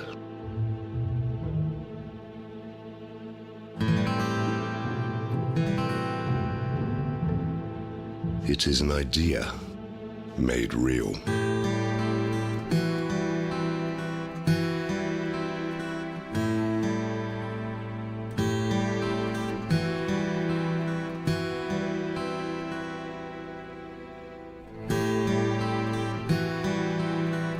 Crafted with precision.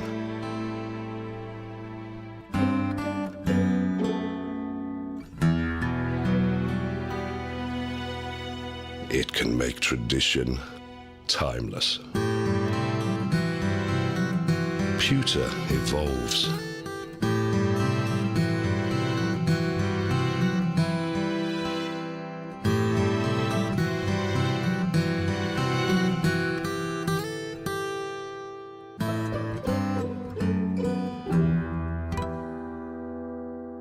When allowed to be free,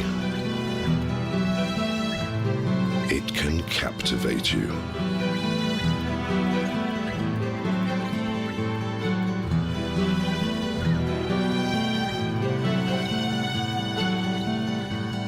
Pewter is our legacy, and we're keeping the legacy alive. Royal Selangor, since 1885. Welcome back. This is eRacing GP Endurance Edition round 4 of 5 here in 2023. My name's Alex Young.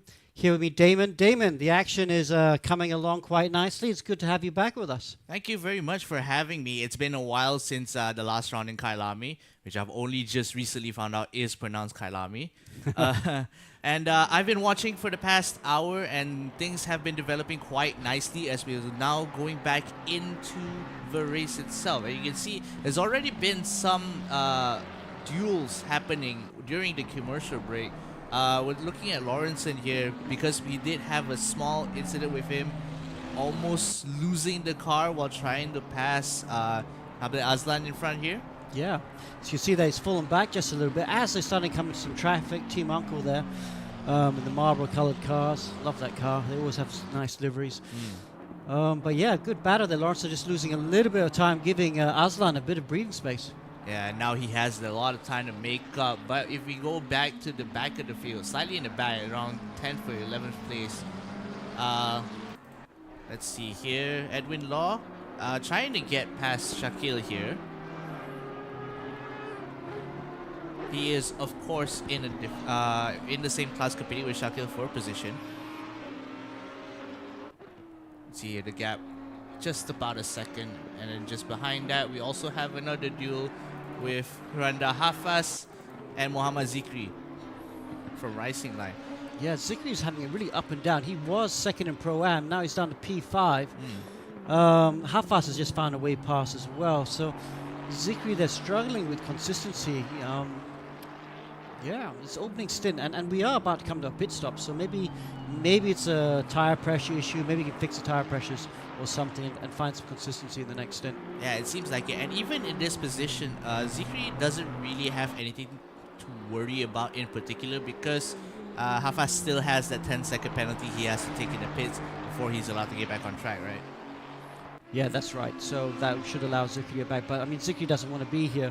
He was in front of Edwin Law before, and now what's that? Good 10 seconds behind him. Not going so well. Yeah, 5th in class. He would want to try and make up as many positions as he possibly can. As we go over to the front of the pack right now, right, at the leader with Russell Reyes, again, comfortably ahead of everyone by at least 9 seconds. It's a smooth sailing for him, this race. Yeah, no, it's been a great race for JMX Phantom.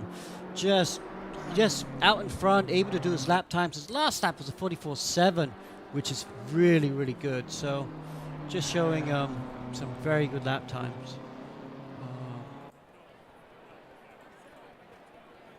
Yeah, wonderful. Very consistent sectors coming in. Yeah, 44.9 now. So he's 10 seconds in front of the guy in second place, Ristofani. So, and the fellow Indonesian in another BMW. There they go, second, third, and fourth in shot. But yeah, Ristofani in the MPR GP car just not able to have any answer to the pace of the JMX Phantom car. Interesting color scheme. Do you like it? Kind of reminds me of what's that ice cream, the rainbow colored ice cream that Walls used to sell back in the day. Yeah, that's right. That's what it reminds me of. Absolutely. I can't remember what flavors. I think corn was one of them. Yeah. It was the yellow bit. Yeah. We go back over here, down here, where Aza is actually contending with Lawrence here, trying to get us a gap. They're not in the same class, obviously, but it does. Yeah, I think he just lost the position to. Let's go back 30 seconds and have a look at the replay, because he was in front of Imran Zuhali, but look, there we are. Looks like he gets a poor exit. This is the replay. Yep. Out of turn one, must have made a small mistake, and allows Zuhaili through in the blue steel car. Yeah, and just behind that as well. Okay, so I've mentioned this a couple of times every time I come on board, but endurance racing, a lot of it is, well, endurance, right? There's a lot of things you have to consider. When you're on track for this long, you can get tired physically and mentally. You have to always keep your concentration high. And it does take a toll on some of these people, no matter how experienced you get. It will always be that small factor that could make or break your race. Tawfiq Moin is the next car in line. He's the pro driver coming up to the Pro-Am driver. He'll be likely to try and get Pi as well. 6, 7, 8 in shot right now, as you can see. You can see that I think Edwin is also trying to chase Shakil there in the back of the pack. Looks like Moin's coming for his pit stop.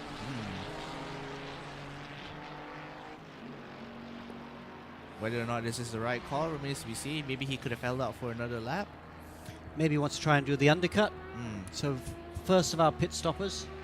This is on the hour, really. So people normally try and go for 1 hour pit stop. Let's see who else has stopped. There's someone else ahead of him. It looks like one of the MPRG cars. Yeah, Shakil also went into the pits. Yeah. So that will relinquish his position to Edwin Law, and Edwin will attempt to try and keep up with Azza here. Quite a considerable amount of time behind him, about 35 seconds it looks like. Maybe he can make all this time up in the pits. You see a few of the cars already coming in for their first pit stop of this race. Some of them deciding to stay on track for just a little bit longer.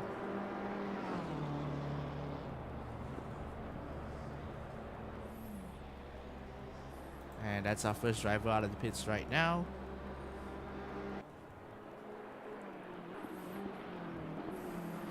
Okay, so Moen just really needs to put some good laps down. He's got new tires on.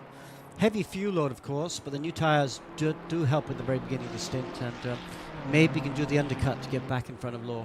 Yeah, and we're still waiting on the predicted rain to arrive on track. It doesn't seem like it's coming anytime soon.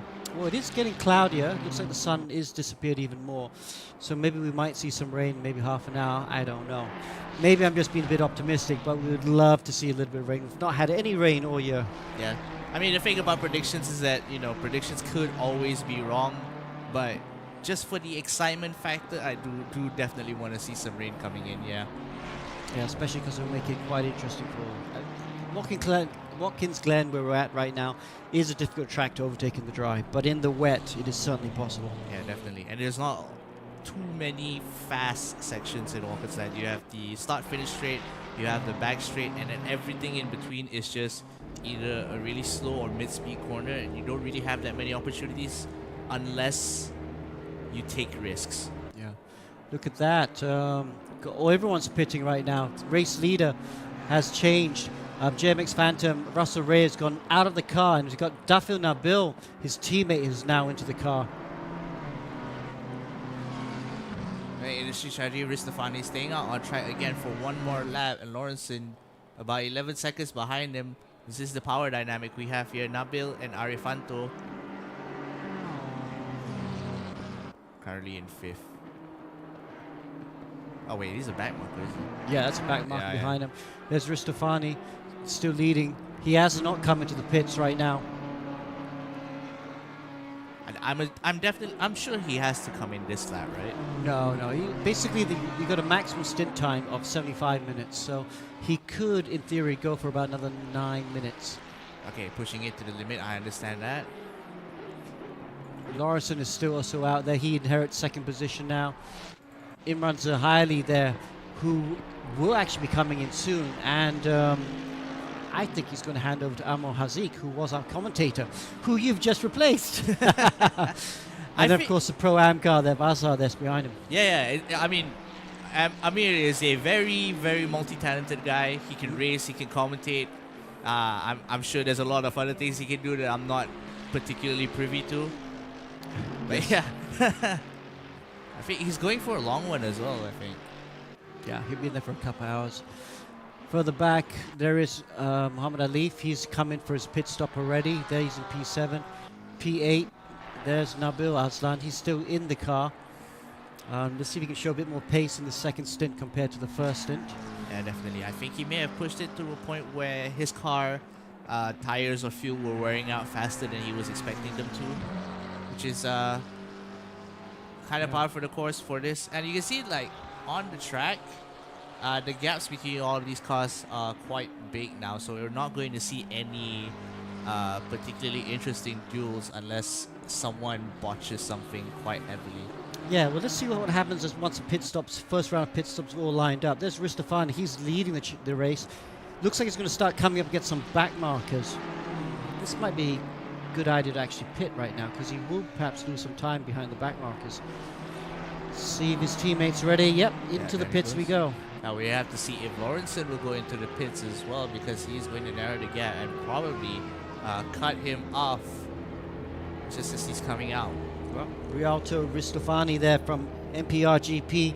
They have won a race already this year. They won Bathurst when they drove Ferrari. They've swapped to the BMW now, and see, everyone's piling into the pits. So this is the last of the pit stops. Yeah, Ristofani there. Be interesting to see if he gets out of the car. Hamzan is his teammate. If Hamzan gets in the car, both are equally quick. I have to say that would be a very strong driver lineup.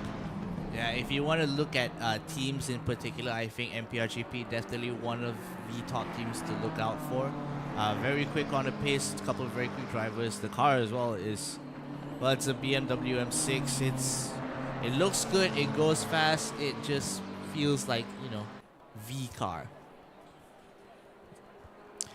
Okay, Dafa Nabil, yeah, he's going to take back the the lead in this race, because Ristofani, yeah, he swapped to the Hasnam, but Hasnam is now just getting out the pits right now, and as we saw, Dafa Nabil has just gone straight in there. Lawrenson, though, he's also out the pits, changes over to Terry Rayton, another fast Australian driver. Terry Rayton will be keen to put in some quick laps there. Drops back down to, I think, 6th position. But Ristofani there will still stay in 2nd position. But look at that. Muhammad Alif has closed down that gap tremendously just behind him. And Hasnam, he's got a back marker in front of him as well, which is going to really play into Alif's hands. So we're going to see an actual duel happening just as Demario Hasnam comes out of the pits right now. Back marker has to let them through, but he could decide to play a little bit of spoiler. Yeah, that back marker, does he know he's getting lapped? He does. He stays out of the way. Alif is going to try and get an exit. We've seen him dive down the inside of Nabil Alsan earlier on. He's going to try again. Ooh, I don't think the gap was close enough for him to do that move, but Mario Hasnam does have to drive defensively at this point in time, trying to keep him from getting a pass. You can see that coming on. Ooh, that's the swerve. Alif will be able to go in. Mario Hasnam, again, defensive driving here, trying to keep him off his tail.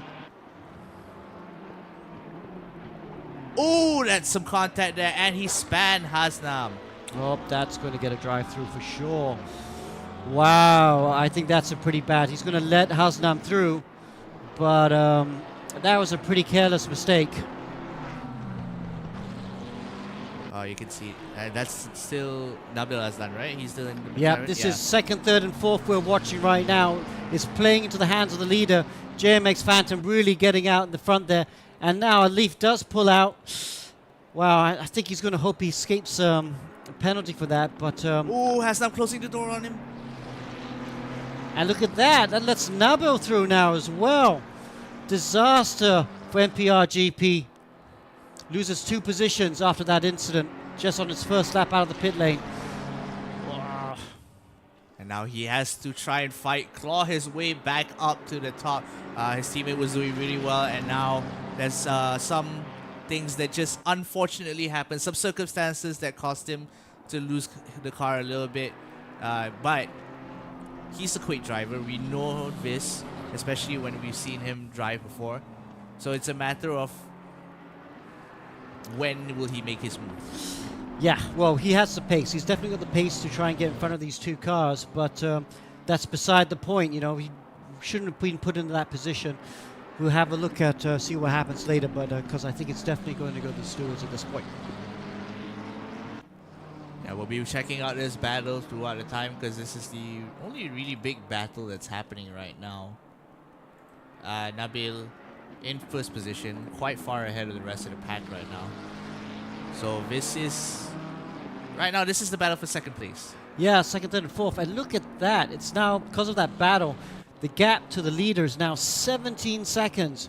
Dafa Nabil from JMX Phantom, he's going to be super happy with that. 17 seconds at this stage of the race is quite a big gap. I mean, still a long way to go. Just under 3 hours to go. And especially if it rains, that can come down pretty quick. But he'll be super happy with that, as he'll be thanking them very much.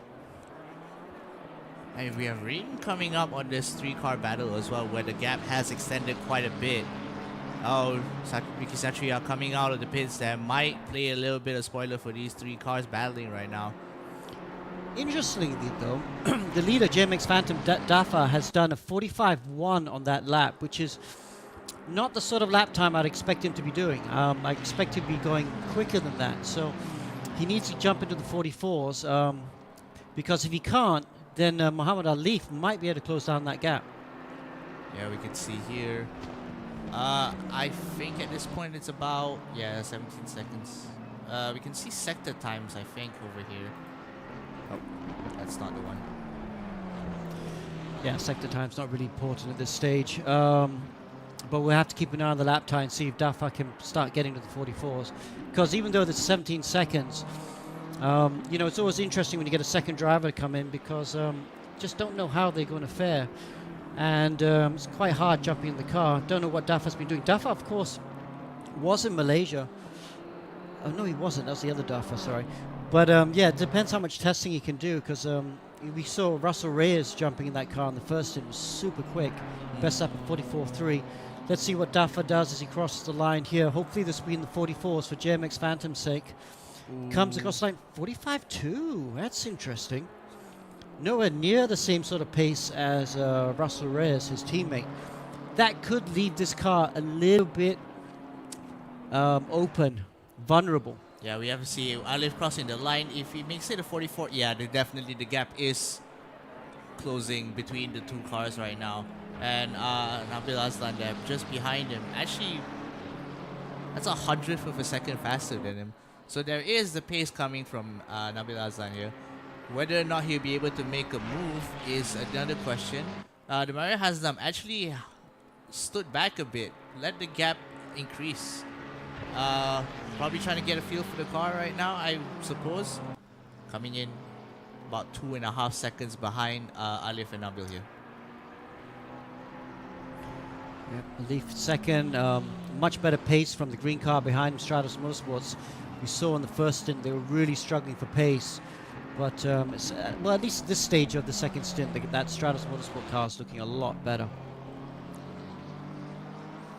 And I love the McLaren. The McLaren is such a beautiful car to see on track right now. Especially considering the rest of the competition, right? I don't particularly fancy the 296's design. Oh, you don't? Why not? I don't know, it just feels a bit too, what's the word I'm looking for? I mean, the back is fine, but the front kind of feels a bit generic. So I think I know what you mean. Yeah, the back, I do like the back of that car. Though not as much as the McLaren. I think the McLaren's back is probably the best back we have in GT3. But I mean, it's a quick car, that Ferrari, and right now the Stratos Motorsport car is just about hanging on.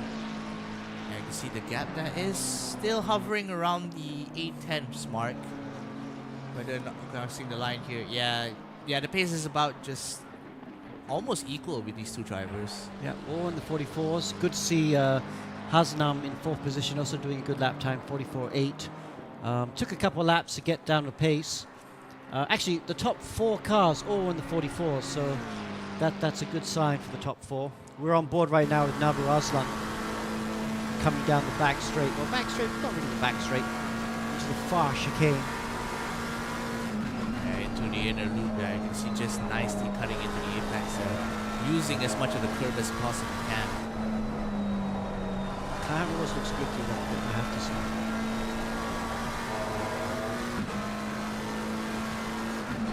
Checking out in front there, you can see Dafa and Nabil actually got back down into the 144, so I think he just needed a bit of time to get used to the car.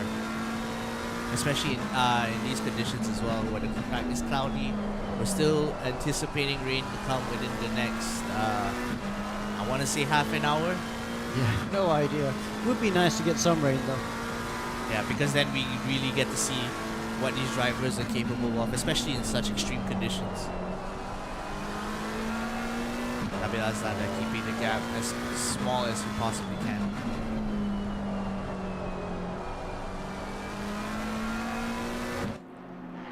Okay, let's see who's a bit further back from this battle. You can see this 2nd, 3rd, and 4th in shot right now. Let's go look at the guy in 5th position, Laundry House. 2nd driver there, Terry Rayton is back in the car. Well, back in the car in his first stint. Let's see what sort of lap times he's doing. The top 4 in front of him are all in the 44s. And there he is, using the VR goggles. Funnily enough, Andrew Lawrenson, who went out first, was not using the VR goggles. Normally he's also using the VR goggles. Rayton goes across the line, 44.8, not really the sort of lap time he needs to be doing. I think, you know, he's a very quick driver, but maybe he's also just settling into the stint at the moment. Yeah, to be fair, I think because his previous lap was also in the 146. So definitely a lot of these drivers, when they're just coming in for the new stint, they have to get used to the car. give it a bit of time to settle in, find their pace, especially with. I don't know if this is just a placebo effect or whatever, but it does feel like the risk you take seem more dangerous if you're using VR. Interesting. I've not heard that before. Maybe it does. Let's go back to Nabil Aslan there. Again, the gap is still very consistent between him and Muhammad Ali there. Yeah, just hovering about 8/10. Got some back markers coming up as well. That could play into Aslan's hands. In fact, actually, I think we just saw Terry Rayton pass Imran Zohaili there. no, he was already in front of him. Oh yeah. I think what's happened is Rayton's had a mistake. Rayton's had a mistake, and Imran Zohaili's all over the back of him. Yep. See if the blue steel driver can get past the laundry house driver.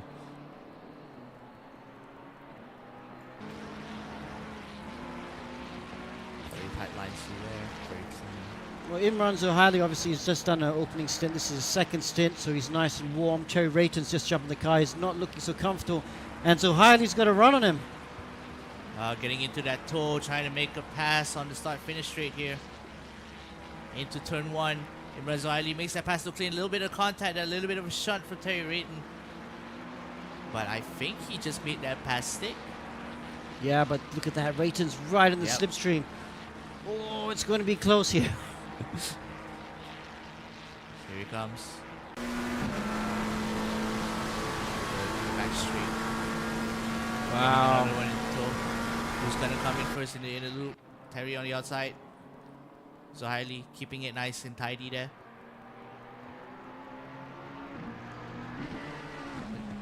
Yeah, I don't think Rayton could have made that pass work if he wasn't close enough. And the gap did extend by about half a second.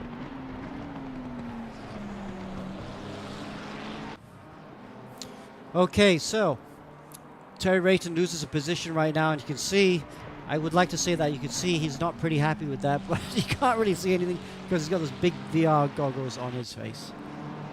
Has another moment there. I think Taufik Moin is right behind him. I think there is a chance he might lose another position here.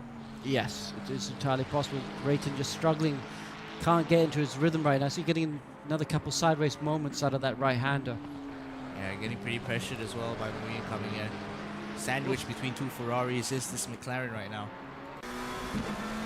Here we are looking back, the back of this. Oh, you could call it a rust bucket, couldn't you? I think with the rust in the car. Probably not the livery I would consider putting on a McLaren. Right? I kind of like it, but yeah, it looks rusty as heck.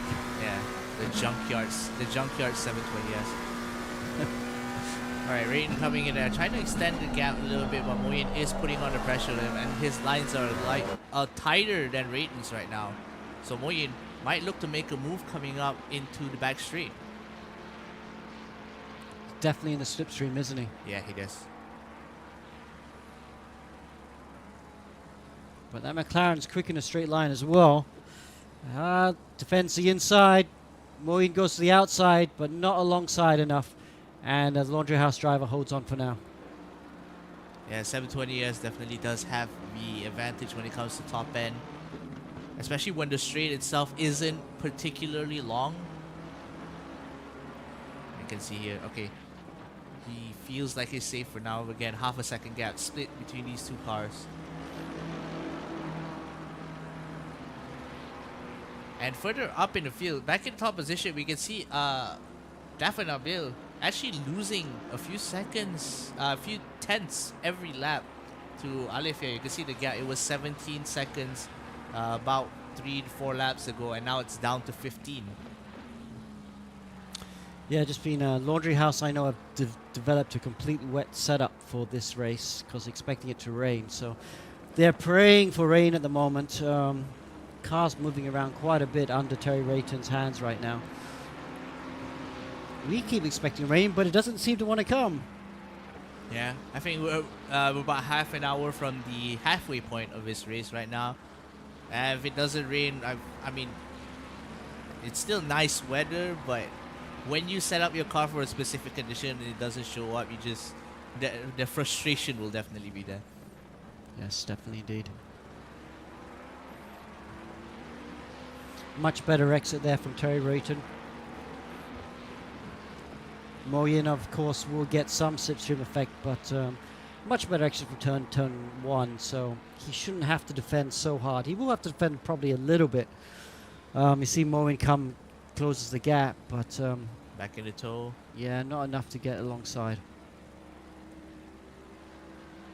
At this point, Moyen is waiting for Rayton to make a mistake, because if he keeps this consistent pace and Moyen only has the back straight to make a passing opportunity, then this might not work out for him.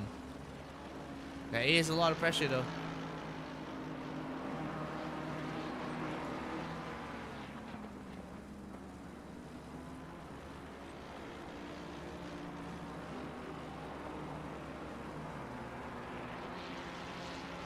Oh, this might be another opportunity coming in.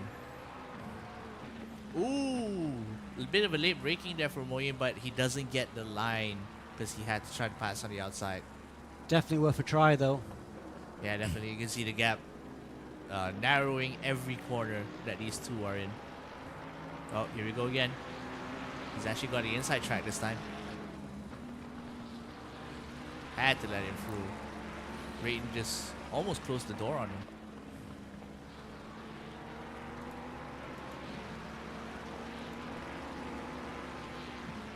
And that might quell the flames of battle for now between these two cars. Gap extended to around half a second, but Taufik Moyen again coming in late on the brakes to try and close the gap as much as possible. Terry Rayton, very good exit on turn 1 there. Going to keep the gap very consistent. Yeah, that's a much better exit for him.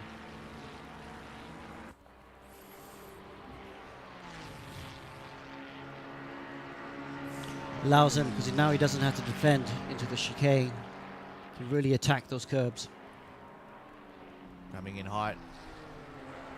A bit of a white line for the left-hander on that chicane.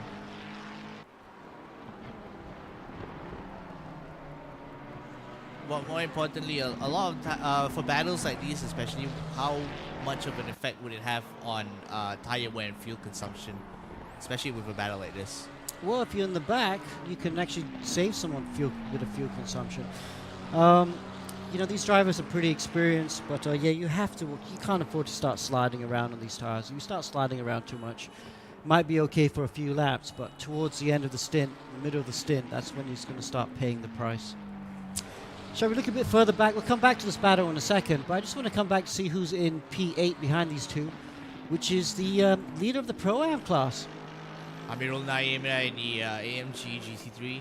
Yep, Apex Racing Brunei. He's got in the car first time, and he's doing some solid lap times there as well in the 45s, allowing him to hold on to that lead. 9th overall, but not in the same class. Balagulan, there he is in the Veloce Ragazza racing car, but he's just behind him, second in Pro-Am, is this car. Real Emmanuel, Team Techno, far behind. So the Pro-Am battle at the moment suddenly looks really good for the Apex Brunei car. Yeah, and curiously, I think Rayton just surrendered the position. Do we have a replay of that? Let's see. A bit further back. Yeah, a bit further back. We just missed that. But Moyen able to get him, I think, out of the last corner, and has to defend, of course, into the far chicane, but has that position for now.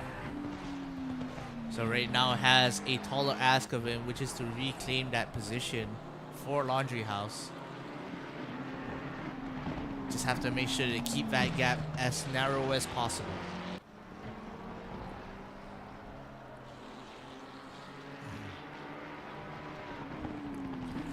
Yeah, Rayton won't be happy with that, but he's got to be patient. Can't, I mean, the way Rayton's been driving, you know, he would have abused those tires quite a lot. So he's got to try and settle down, get into rhythm, allow the tires to recover a bit, and see what can happen towards the second half of the stint. You can see that the times he's been setting haven't really been on pace for him, for his team especially. See a bunch of 46s here. Yeah. We should have a look at Dafa right now in the JMX Phantom car. Struggling a little bit for pace. He had some laps in the 44s, but he's back in the 43s right now.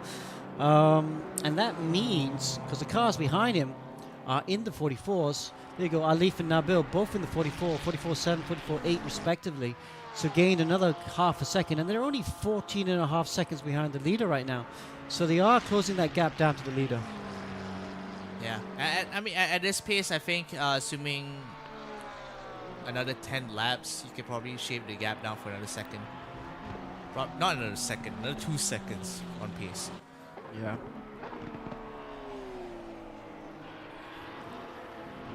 Hey, Nabil Aslan, I think struggling a little bit to keep up with Alif here. The pace is amazing from him. Yeah, Alif is doing a really good job. Some really good pace in that Ferrari. Yeah, and maybe Nabil might be struggling with a little bit of wear. The Mario Hasnam there, again, just waiting for an opportunity. He's still hanging back. He's about 3 seconds behind Nabil Azda right now, but there is always that chance. And in a race like this, anything can happen.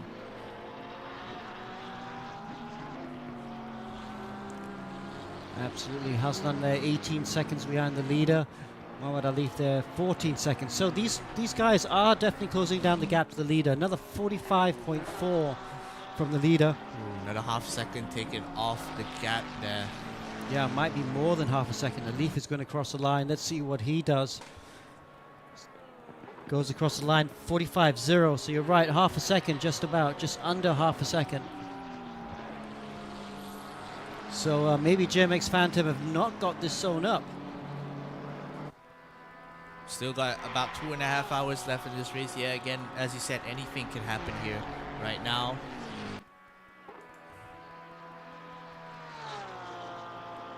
In this pro class, I think everyone's pretty much settled into the rhythm right now, but there can always be outliers when you race for this long.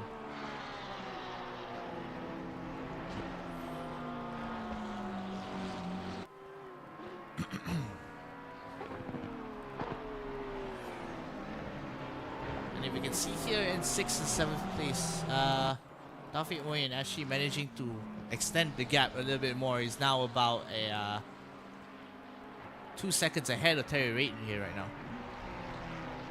Yeah, looking good indeed. It's good to see the GSR esports car going well. This is a 3-car team. Fahad Ghafour, and then I think another driver's jumping in a bit later. Let's have a look at the timing screen right now. Yeah, Shazwan Shafiq also jumping in the car a bit later. It's all settling down quite nicely now. Let's see who else is some gaps here. Good battle a little bit further back.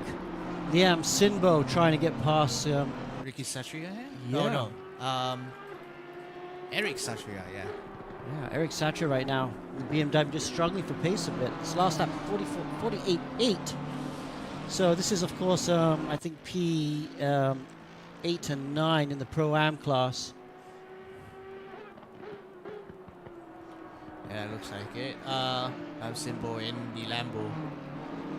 I think that name isn't a coincidence. Like, maybe they just picked the Lambo because it rhymed with his name. Maybe.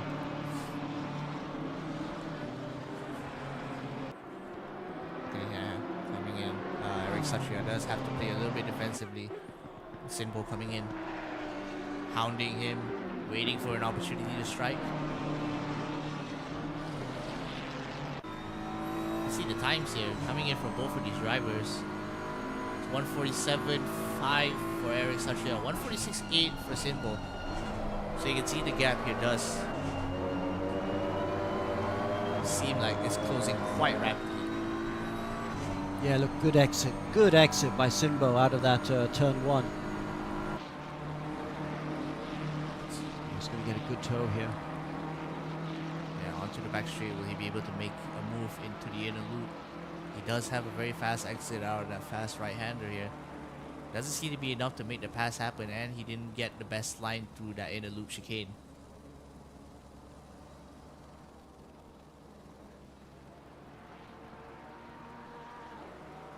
runs super wide there. Oh, another passing opportunity here. Ooh, contact there. Hit Eric Satria right above bumper and forces him into a spin. Ooh, Wow. that might not be the best. No, let's have a look at replay of that, shall we? Just watch. He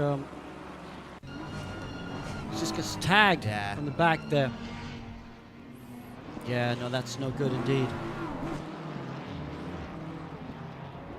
He's going to be... Hope no one tags him. Yep. Disaster for Eric Satcher there. He's going to lose a ton of positions there. We might see another protest coming this way in a while. Just a bit in front of him there. Mohamed Zikri there's lost another position to Wushno. So Zikri there's still struggling with lap pace. He was up to second in the Pro-Am class and he's dropped right back. Looks like there's some scuff marks on that car, so he may have had an accident as well. We're in a precarious position for these drivers here because they are still contending for positions even in the back. So we might see some pretty interesting challenges and battles in the back here soon. I mean, we just saw one, so... Yeah, Wushnu there. He's trying to recover. He had to go to the pits quite early on in the race, I think lap 2 or 3. But yeah, just struggling to make it back up to P18. He was last at one point. MPRGP number 2 car. Pulls away. He did. Now he has to try and make it past Sinbo here. I think that's... Okay, we're in the middle of the stint now, and it's quite interesting. Dafa Nabil there in the JMX Phantom car goes through and does another lap, and it's 45.6, so he's really in the 45s there. Can't get anywhere close to the 44, let alone like low 45. And it's now only 11 seconds in front of the car battle for second position. Muhammad Ali and Nabil Aslan go across, and Muhammad Ali 44.8 takes almost a second out of the leader on that lap. The pace is just amazing coming from Alif here. And even the threat of Nabil Aslan behind him in McLaren doesn't phase him from putting in these extremely fast laps. And for Nabil, maybe it's the car, but it does need to pick up the pace a little bit. Yeah, I don't think it's a car. Dafa just hasn't been able to settle into the car as well as his teammate. Happens sometimes, you've been practicing for different conditions. The race starts, you jump in after your teammate, and the car can just not feel what you're comfortable to, and it can take a while to settle in. We've seen a couple quick laps from Dafa, but he just doesn't have the same consistency as his teammate Russell Reyes right now. I mean, it's still a pretty good lead, 11 seconds, but they will be concerned that he's losing 4 or 5 tenths per lap to the cars behind him. Yeah, that is definitely true. And a quick status update on the rain. It's not here yet. You can see the gap does seem to be extending a little bit, so I think Alif may have slightly made a mistake on the very first sector. Well, they're just finding their way through a back marker now. Yeah. So that's what's happened. Yeah, okay, yeah, I see him.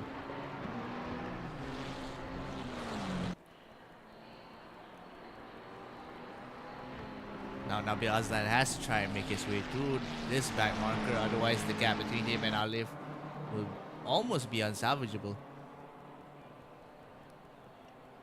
There you go. Finally seems to make it past, but Amit there, yeah, letting him through. Okay, Aslan is through past that back marker as well. Lost a bit of time, both of them, on that lap.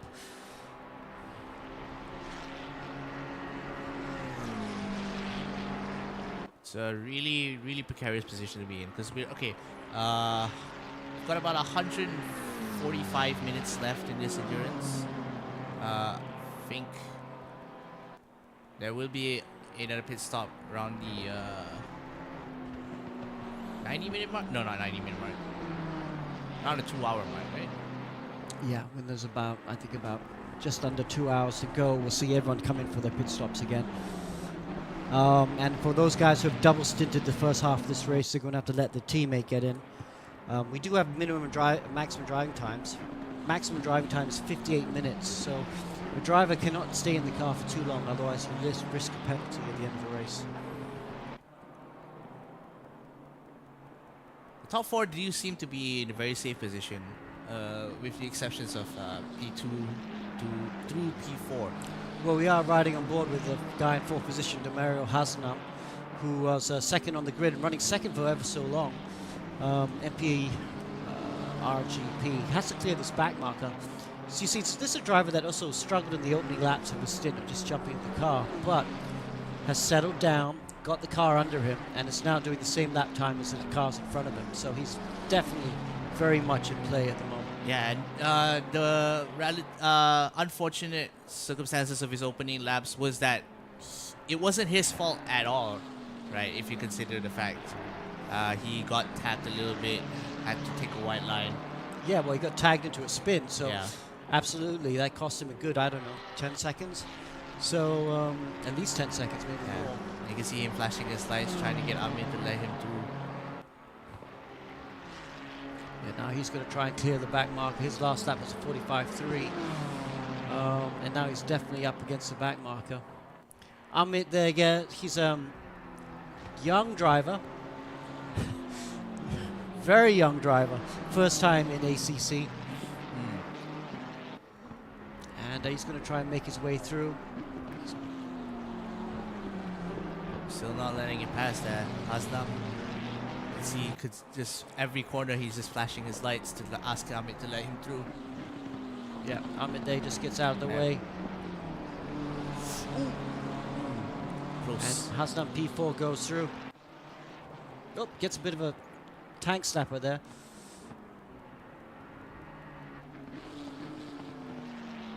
See there. Does lose a bit of time to Nabil Azam, but it's not anything he can't recover. In fact, if anything, I think the gap actually narrowed a bit when he was trying to get past Amit here. Yeah, but the man on the move right now is just ahead of them, Muhammad Alif in P2. His last lap was a 44.7. He's the only driver consistently in the 44.7s. The cars around him were mid-45s at the moment. He comes across the line again, 44.9, and he's only 10 seconds behind the leader right now. So, yeah, Alif showing his quality right now, showing that he can get the lap time out of the car no matter what's happening. Actually, I'm going to have a look at his teammate. There is his teammate. I'm just looking at him on Zoom. We'll try and put him on Zoom. And you can see he's smiling a bit. So he's obviously on the radio with Alif saying, yeah, okay, mate, you're making good lap time. Just keep doing what you're doing. Giving some instructions. Because Tazmi will know that the leaders are not able to do the same lap times as his brother. Yeah, very, very stellar performance from Alif so far. Dafa Nabil here again in the mid 145s as well. It's going to be a very precarious position for him on whether or not he can maintain at least a 10-second gap between him and Alif. Doesn't seem like that might be the case. Assuming Alif pulls another 144 out of the bag for this lap. Yeah, let's go and have a look at the leader right now. There is Dafa right now. There he is going through turn 9. And you see him come out of turn 9. There we go, Muhammad Alif. There he is, almost in shot. He's going through turn 9 now. So 2, 3, and 4, you know, let's remember at the beginning of the stint, they were 17 seconds behind the leader. They've closed down almost half to now 10 seconds. Still a good 25 minutes of the stint to go. So JMX Phantom have not got this sewn up by any stretch of the imagination. Yeah, definitely. There's always that the pressure you feel when you realize that you're losing seconds to the person that you're in front of does mount up gradually here. You see the gap for the first time since this stint started is below 10 seconds. Okay. Let's go and look at one of the battles behind. We've got Muhammad Zikri there from Racing Line, still trying to get past Sinbo. About half a second split between these two cars there. I think Zikri did try to make an attempt earlier on, but didn't make it stick. His lap times are better as well. He's in the 47s, while Lam Simbo there from Raiden Esports Racing is in the 49. So both these drivers actually have been a bit inconsistent, been in the wars a bit. Lap times, when they're good, they've been very good. Simbo going wide there. Yeah, runs wide there. But just don't quite have the consistency of the cars further ahead of them. Zikri tags the wall as well. That's not good. This is a very scrappy duel between these two cars, and I would very scrappy driving as well, taking a lot of risks. Some of them work out, some of them don't. Yeah. Well, they're both in the 46s on this lap, so better laps from both these drivers. Sorry about that. Coming in to the back straight into the inner loop, the gap does seem to be widening again. Ooh, Ziki Yeah, getting Simbo's very definitely settled down, right? Looks like he's driving better as well. Yep. And that's what you got to do. Sometimes I think it's useful if you have a teammate in your ear saying, okay, mate, just focus one lap at a time, one corner at a time. Because it's quite easy to just focus on what's happening and what's going on around you instead of focusing on the driving. And when you can do that, obviously, it makes things a lot easier. Yeah, definitely. And I mean, just try not to focus too much on what's happening in the rear view mirror, because you've got to focus on what's in front of you. You can see here. Good battle here. Yep. 10th and 11th. This is for, I think, 2nd and 3rd in the Pro-Am class. Ran the half-fast in the only Aston Martin on the field today. Yeah. Very beautiful car here. Ooh, trying to make a pass happen. Could not get it. Could not get the angle he wanted because the gap was not wide, was not narrow enough. Ooh, down the inside. Textbook move. Super nice move as well. Clean. Clean as a whistle. I think we should have another look at that. Yeah, wonderful driving coming here for around the half as capitalizing on a small mistake that Emmanuel has made there. Coming in. Very nice dive into the inside line, forcing Emmanuel to take a little bit of a wide exit onto the grass, and that was the pass. And yeah, that's for 2nd position in the Pro-Am class. So the Java Sim Alpha Vantage team, who have been very quiet, I have to say, for the opening period of this race, now up to 2nd position in the Oni Aston, like you mentioned. And they are going to be trying to catch this car, the Apex Racing Brunei team. But they have a massive gap. Look at that gap right now. It's almost 40 seconds. 40 seconds, just about 40 seconds. You're right. So, yeah, Java Simcar has all to do if they're going to close down this gap. What do you think? Can they do it? Tough to consider. It'd be easier if Amir Naim makes a colossal mistake. And of course, the guys in 3rd right now, Yep. Team Techno, these are our championship leaders in Pro-Am class. They're in the Audi, they are leading the championship. They've won a race this year, so, you know, it's very important. They don't have to win today, obviously, there's one more round to go. But it's important they try and finish in the top 3, I feel. Yeah, they definitely want to keep the gap between them and Apex Racing Brunei, which is where Amirul Naim is in. They want to keep the gap between them as wide as possible. So far, I think about 9 points separate these two in the standings. There they are, the points right now. You're right, 9 points separating them in the standings right now. And those 9 points, you know, that could see a lead in the championship if things finish as they are. Because this team was 2nd in the championship, only 9 points down, is leading by a big amount right now. That's why it's important that the Team Techno car somehow stays in the top 3. Yeah, definitely. But on the flip side as well, JavaSim Esports in 8th place, getting at least 2nd in class would probably bump their standings up a considerable amount. That's right. They're 8th in the championship right now. Yeah, top 3 would certainly help them a lot. But of course, we're talking hypotheticals here. All that's left to see is whether or not Hafez can actually close the gap between him and Amirul Naim here, or whether Emmanuel will be able to get his position back. Okay, back to the front there. Dafa Nabil with a 45.2. That's a pretty good lap for him, but look what Alif has done. 8 seconds. Alif has, on his last lap, done a 44.5. Wow, that's an incredible pace for this part of the stint. 8 seconds, like you said. Oof, it's going to get exciting. This is exciting. He shaved off 2 seconds within the past 4 laps. That's incredible pace coming from Alif here.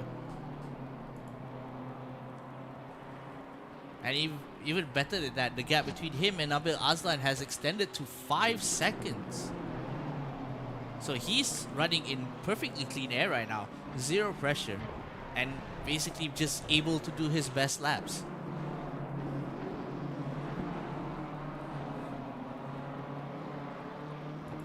Seems like the Mario Hasnamidas in 4th place there, just keeping to his own pace. Doesn't want to make any mistakes. At this point, it's quite hard to contest the position when Alif is on such a rampage right now. So all these 3 drivers are basically just in their zone.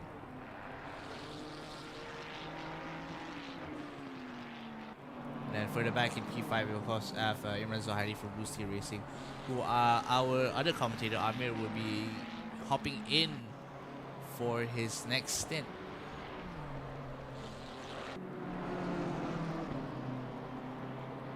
Further back than that, we have Taufik Moin, who has extended his gap that he collected from Terry Rayton about 15 laps ago. Massive gap between these 2 cars now. Yeah, he'll be super pleased with that. Has a good 4-second gap now on Terry Rayton, who's just behind him. Laundry House car still struggling for pace here in the second hour of this 4-hour race.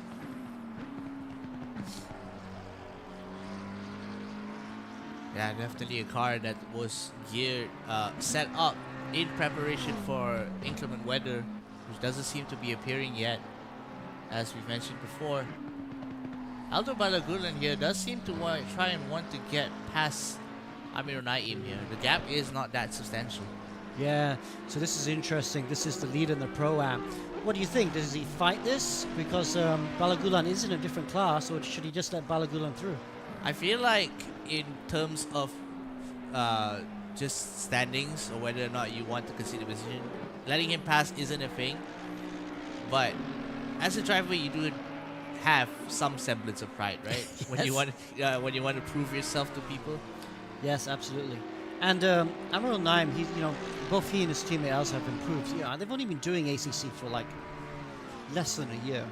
So for them to show this sort of pace, I've been super impressed with this team.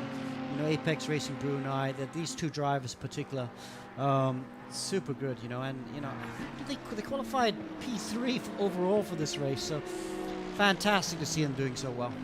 Yeah, especially in cars like these. There is no difference in car performance between these 2 classes. So a lot of this is testament to driver skill, and Amir Naim is showing that he belongs on this field. In fact, he probably belongs in the class above him if you let him. Well, if they win in Pro-Am, we'll certainly have to have some conversations about moving them up a class for next year. But right now, we've got to focus on now. And Balagulan is definitely closing down that gap. Not within a second now. Amir Naim will have seen him in his rearview mirrors by now. All that matters is the split-second decision of whether or not you let him pass. Because either way, the positions in their classes do not change. Yeah. I think the win in Pro-Am is too important. I think if Balagulan starts harassing him too much, I think it would be the smart one to let him through. Yeah, definitely. Because you don't want to lose time doing battles you don't need to be doing. That is so true. Oh, you can see. Okay, while we're watching this battle, we can pay attention. Not pay attention. Sorry, we can let you know that the gap between P1 and P2 right now is now below 7 seconds. After 2 laps, that's another second shaved. Amazing pace coming in from Muhammad Alif there. Yeah. Riding on board right now with Aldo Balagulan. We will come back to that lead because I think that's going to heat up very soon. But this is an important battle as well. Balagulan in the pro class, in the Veloce Ragazzo racing car, needs to get into the top 8. And there's one car in front of him. It's a Pro-Am leader of Naim from Apex Brunei racing team. So, you can see him right now. He's driving, he's focused, he's talking to his teammates right now. And he wants that position. Definitely. And one thing that you have to consider in this particular time of the year is that a lot of these drivers, the real life, the temperature is stunningly hot. Oh, yeah. especially for these past couple of months. Oh, and this car, you know, the heat that stays in the car is fantastic, right? It gets super hot, so it does make it very difficult. I honestly wouldn't know how you manage to communicate with drivers because I wouldn't think I have the mental capacity to concentrate on driving and talking at the same time. It can be difficult. You've got to get used to it, I think. Okay, so Balakuda might see his chance right now because there's a back marker coming up. It's going to have some time to catch up to Amir Naim here. Actually, making up quite a lot of time just in that one corner alone. Amir Naim having to contend with a back marker. We'll see if... Oh, here it comes. Yeah, Amir Naim is just letting me through. It's not a good place to let him through, though, because it costs you so much time lifting there, because you lose time for the rest of the straight. It's always better if you're going to let someone through to do it at the end of the straight, not at the beginning of the straight. But, yeah, Naim thinking caution, you know. Let's be careful here is the best thing to do. And it is a smart money thing to do. Yeah. You know, the Pro-Am leader is leading by so much. Oh, as a car just goes off in front of him. That's Arifanto, isn't it? Yeah, looks like it. Is that Arifanto? Yep, you're right. Good call. Bit of a mistake there. He is somewhere at the back right now. This is P9 in class with him. Actually, already getting lapped by the top 8 in pro class. Yeah, struggling there. Something is obviously not feeling very good at the moment with that car. So unfortunate set of circumstances for him, but that is racing in general. Sometimes things just happen and it's not your fault. 6-second gap now between Muhammad Alif and Dafa Nabil here. Yep, he last lap 44.6. Wow, took out 8/10 of the leader. This car is flying. He does have to contend with some back markers though. See if he's able to make them pass very cleanly here. Emmanuel and Poon here.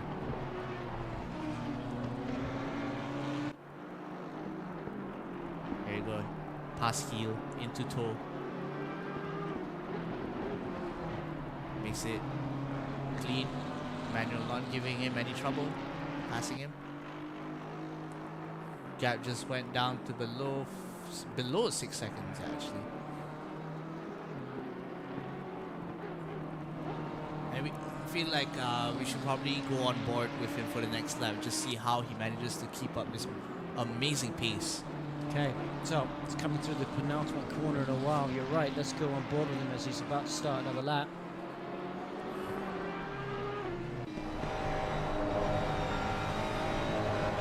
Take us through for a lap of this track as he comes from the last corner. Good understeer through there. Got a back marker to clear as well. To the start finish straight, here we go on board for one of the fastest drivers on the field today. Coming to turn 1. Very nicely done here. Very clean. Into turn 2. And it just looks almost robotic in how smooth everything feels. Coming up to the back straight, yeah, letting back marker letting him through as he pulls up into the inner loop. Nicely done actually by the back marker.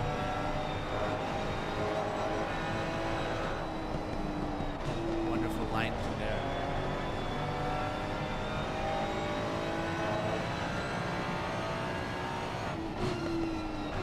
So what would you say are the most difficult corners to get right here in Watkins, Glen? Quite a few. I think the fast chicane is obviously tricky because knowing how to hit the curbs. This right hander is also a bit tricky. You always want to have that really late apex so you can get the car straight on the way out. And then now we can turn 8. You always want to use every tiny inch of track limits. Watkins is about using as much track limits as possible. You see Alif go really wide there. This here, turn 9, you almost got a bit of understeer to go over the brow there, so very easy to overcook it. You almost have to underdrive that curve. Then turn 10, turn in full throttle. Small lifted apex, let the front come around, and back on the throttle again. Then turn 11. Get up close to the wall on the exit. As close as you can without actually touching it. That was just about right. Ali crosses the line. 45.7. Wow, another 7/10 out of the leader. And just like that, he just lost. Nathan Abdul just lost another second in the gap. It's below 5 seconds now. So he definitely will be feeling the pressure coming out. If he keeps going at this pace, I think by lap 70, he'll probably just be right on his butt. Well, Alif's got to get out of the car as well, let's not forget, because this is his second stint. Right, yes. His brother Mohammed Tasbi's going to get in the car. But it's been a great 2 stints by Alif. And 4 minutes left until we pass the halfway point of this race. Almost crazy how much time they made up. But further back, you can see the Barra Hasnam, I think, actually also narrowing the gap between him and Nabil Aslan. It was about 3.5 seconds when we last left on. Well, Alif Nabil now struggling with lap time, with pace, just like he was in stint 1. Not able to look after the tires as well, and he's now starting to come under some pressure from Hasnam. And this is where Haslam will decide to make his move, I reckon. Yeah, very quick times from him as well. On pace with Muhammad Alif there. Yeah, well, Nabil will have to come in for a pit stop and obviously to change drivers as well. Yep. The question is, will he be able to hold on to the position before that happens?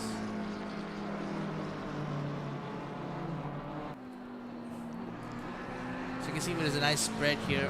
Top 8 drivers are all in the Pro class, with the following drivers in the Pro-Am class. Amir Naim comfortably ahead of everyone else in Pro-Am, is 40 seconds ahead of Hafas in the Aston Martin.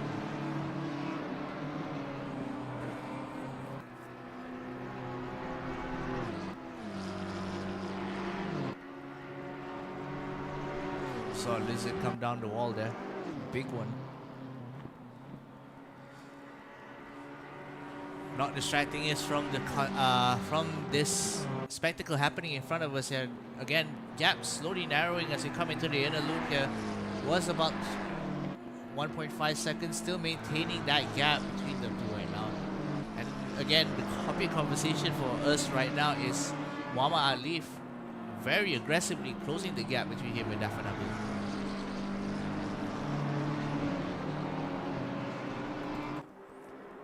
.44.5 by Alif, 45.2 by this car, Dafa Nabil. So I think Nabil here might be one of the first cars to stop actually.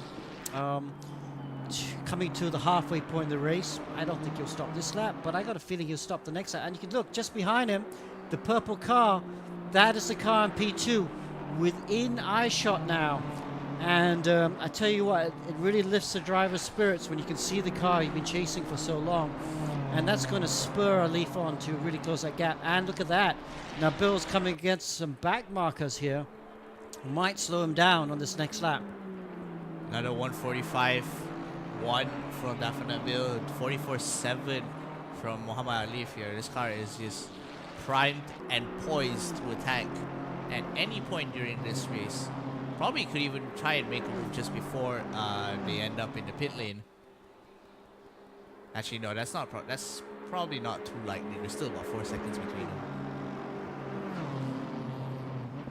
As going back to what you said about how driver can feel more energetic once he sees the car in front of him within eye shot after not being able to see it for so long. Conversely, the effect could also conversely work like you've had a very substantial lead for so long, and then all of a sudden you just see second place right behind you in the mirror, and you just go like, oh no.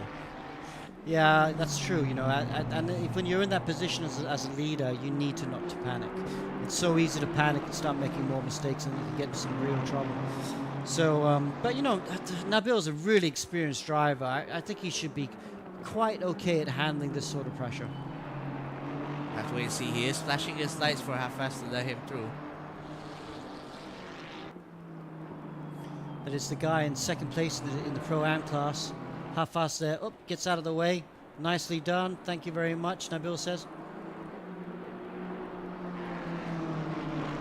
At this point, Nabil would probably be hoping for Hafez to play a little bit of spoiler for Muhammad Alif there.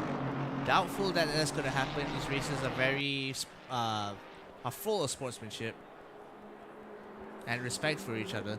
Nice lap by Duffer as well, 45.2. Only loses 2/10 to Relief behind him, even despite closing down on the traffic. Yeah, Alif in the 45, just barely above 45, so wasn't one of his best laps. But again, his pace is so good, he can probably have 1 or 2 bad laps, and he wouldn't really affect his aggression at this point. There we're at 3.8 seconds is the gap. And we just crested the halfway point of this race, just under 2 hours remaining.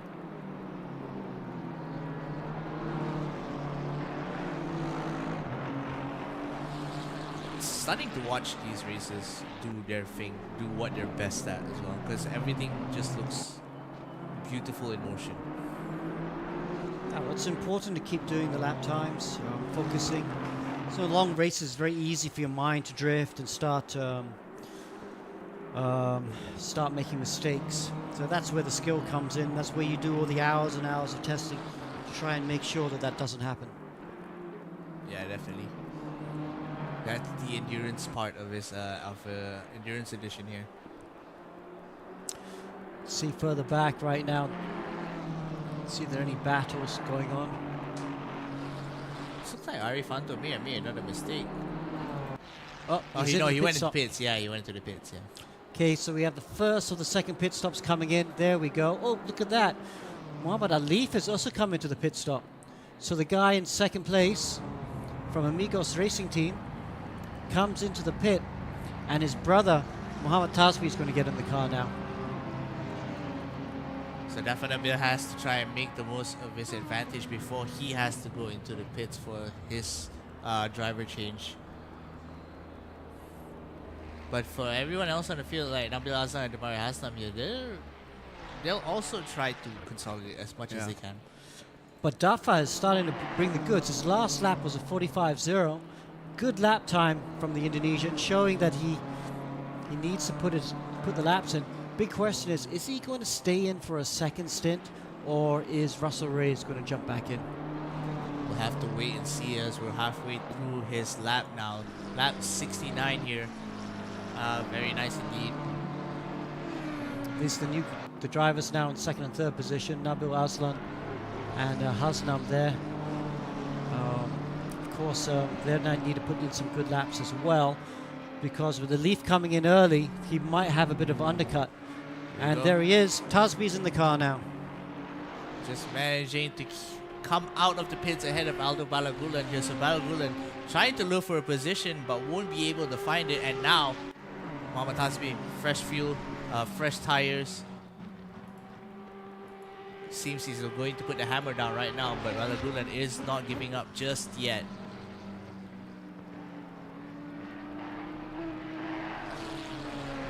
He really wants P6 right now. Gotta take any position you can get here, so he is trying.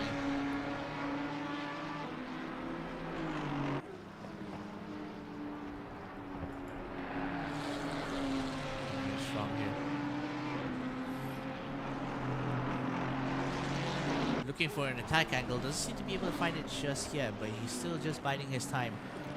Well, Tasbi is going to be in this car to the end of the race, so he needs to settle down quickly and get on the pace as fast as he can. Our biggest indicator of that, we're probably to see how fast his next lap is going to be, because he is on his out lap right now.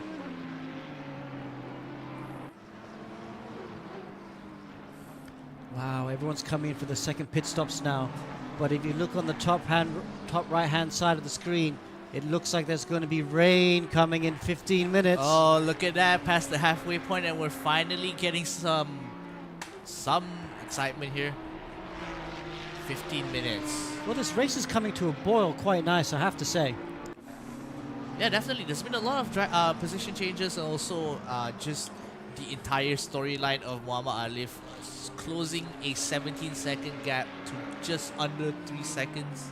just under 4 seconds. Sorry. Amazing storylines. Start coming from here. I'm reminded of the time, the last race in Kailami, where we just witnessed a massive race. I think it was actually from. Was it from Tasbi as well?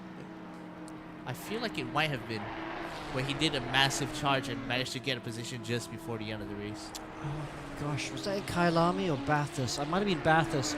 They were very quick in Bathurst. But yeah, this is a car. This is a car that's, you know, they missed one round, so that would be their drop round score. Let's have a look at their how it looks in the pro class at the moment. If you look at the pro class right now, there is Amigos Racing Team. 5th place, yeah. In 5th place. But once the drop rounds come to play, Amigos Racing Team is going to be in the top 3. So they are not out of this championship yet as well. Yeah, Tasbi's going to make ssure that we see Nabil Aslan actually going to the pits now. I think this is about time for him to do a driver change and swap to his brother here. That's right, and Nabil Aslan will be swapping to his driver to finish the race. To his driver, his teammate, and there he is. Nabil Aslan, replaced by Nakib Aslan.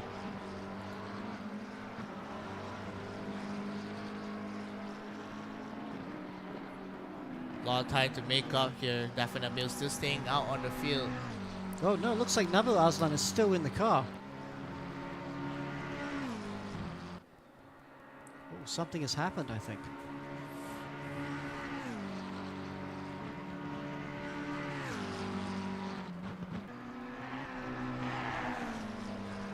Gonna have to wait and see for any updates between these two drivers, that whether or not they'll be able to leave the pits. Does seem like Nabil taking another lap. He just went out of the pits and didn't do the driver swap. Oh, I don't know if he did the drive swap. Do you think Nakib was driving all this time? I don't think so. Wow. It'd be really hard to tell, especially if you only get to see the initials of their first name as well. Yeah. But on the other side here, Nabil, again, the 145s will be probably having to make a pit stop very soon. And Damari Hasnam currently in 2nd place.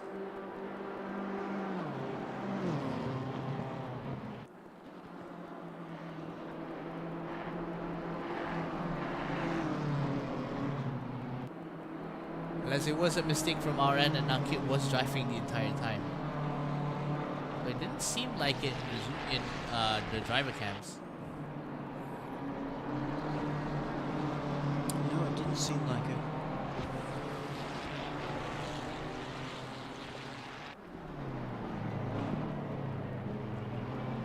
Dafa now getting held up a little bit by some traffic. This might be a good time to come in for a pit stop. Just to get as much clean air as possible. Although the gap between here and the Damari Hasnam will be completely obliterated by the time he gets out of the pits.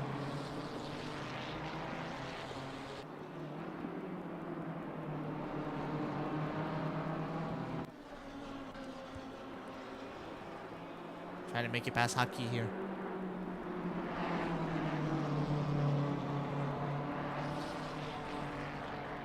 You see the gap, see Terry Rayton about 6.6 seconds here. Dafa in the pit lane.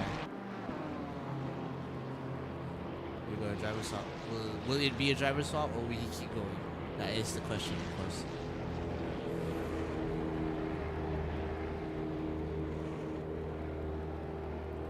Okay, Dafa comes in the pit lane. This will allow Damario Hasnam from NPR GP to come into the lead. He was one of the latest stoppers in the first round of pit stops, so I think he's going to try and go long, at least a couple more laps longer.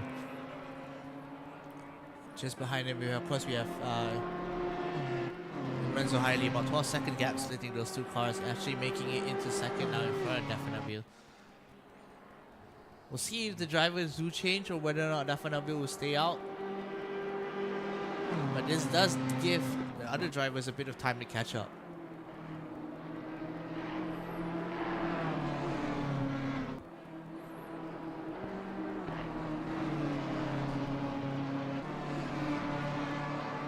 There go Nabil Azlan, making it into P3. Terry Rain be able to make it out as well? Oh no, it doesn't. He actually gets caught behind him just as Nabil was coming out of the pit lane. There is Terry Rayton driving the car now. Still in the car, he hasn't stopped. Yeah, it looks like... Oh, Russell Reyes is in the car now. Yep, Russell Reyes back in the car.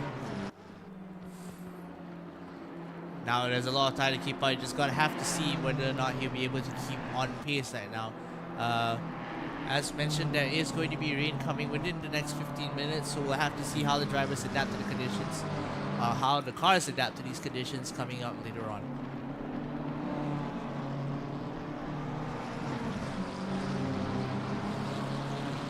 Back to the front though. Hasnam stays out for another lap at PRGP. Not a great lap time, 26.2 on this lap. That's because he had some traffic to overtake. Yeah, obviously he's going to try and probably stay out for a couple more laps, because if he was about to come in, I would have probably pitted just for the traffic. But that traffic's really quick in a straight line. Surprisingly so, they're actually giving him a bit of competition, a bit of a battle here. This is a battle that you do not want to take, especially if you're fighting a back marker here. But Irfan is going to try and make a pass happen. Oh, he does make a pass. What's going on there? That crazy coming out from Mohamed Irfan, who is, I believe, P6 in class right now. Yeah, he's that's really peculiar. This is a car, you're right, P6 in class, and he's just overtaking the race leader. What happened with Hasnam there? Because his pace is decent. I'm not sure why he made that so easy to let the back marker unlap himself. Probably, perhaps, I'm just spitballing here. It might be a little bit of tire conservation at least. Oh, it's the end of the lap. Oh, maybe he's running out of fuel. Oh, that could be also. Yeah. He probably went too far. Look how slow he's going. Maybe he was supposed to pit the lap before. There's a chance here. Now he's really behind pace now. Yeah, look how slow he is. He must have missed the pit. He must be just trying to get back to the pit lane on fumes. I think that's what's happened with the NPR GP car. Yeah, there we go. Into the pit Race lane. leader, last of the front runners to pit. Oh, we made the pit lane. Just barely, yeah. It seems like Imran Zaili staying out there. But he would have lost a chunk of time there. Yeah. And that's going to allow Russell Reyes to get back into the pits, get back into the lead quite comfortably, I feel. Yeah, you can see Imran Zaili there, all out in front, taking pole position. Question is, will he be able to make it out of the pit lane before both Nabil Azlan and Russell Reyes make it? You know what? Actually, Nabil Azlan is in front of Russell Reyes. Wow. I don't think they did a driver swap. They didn't. They must have just put some fuel. I think they just put fuel and didn't change driver, didn't change tire. You know why? Because rain is only 5 minutes away. Oh yeah, that makes sense. Yeah. Wow. So Imran Zohaili is leading the race still, but he is yet to stop for his second time. So the net race leader right now is Stratos Motorsport, Nabil Azlan. But they did not change tires. So Nabil would have just chucked in a bit of fuel because he knew that the rain is coming 15 minutes ago. I hope enough rain is coming, because imagine if not enough rain comes. But there will be some rain on the way. This could be a brilliant strategy by Stratos Motorsports, because by not taking because if the rain does come in 5 minutes, they are going to have to stop. But I am worried about the maximum driving time. There is a maximum driving time that they have to keep under 58%. It's going to be super close. Yeah, we'll have to see whether or not they'll actually be able to cover it. I don't know if they're going to actually hold out until the rain shows up. There is a very clear possibility that they might exceed the driving time just as the rain falls in. But if it works, then it'll be an amazing strategy and will help them cement their position here. Imran Zahili This finally could going be into brilliant. This could be brilliant. Could end up losing them in the race as well. Only time will tell. It's certainly getting interesting. Ooh, now we're talking. Like I love the strategy that goes into thinking for races like these, especially. Yeah. So Reyes just behind. Mohammad Hasbi making it past Imran Zahili here. Into the pits he goes. Seems that the driver change will be happening now on his side, I believe.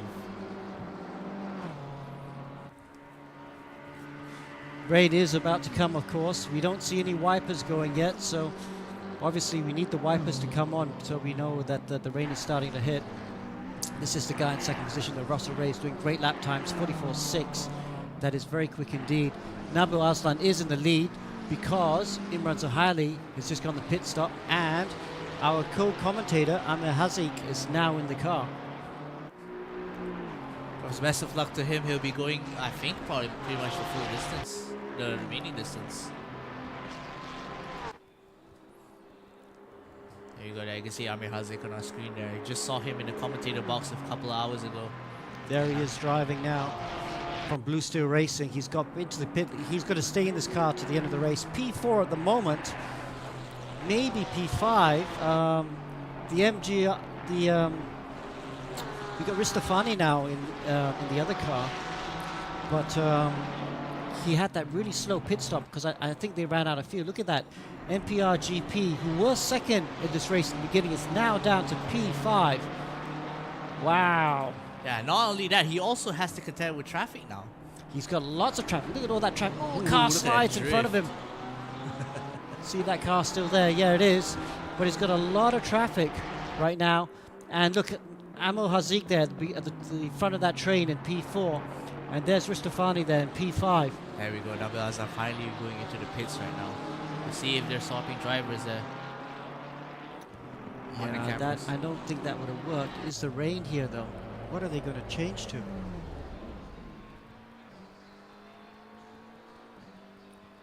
Okay, so Stratos Motorsports, maybe that pit stop was not the correct strategy. I think they've lost a huge chunk of time. Oh, well. I don't see any rain coming. It was a gamble, of course, because that's the thing with weather predictions. You're never going to know whether they'll come true or not. And in this point of time, perhaps that gamble hasn't quite paid off for them. Yeah, well, there's Russell Reyes. Oh, the rain is coming down. Oh, yeah, I see it now. Yeah. Seeing some spots of rain come down.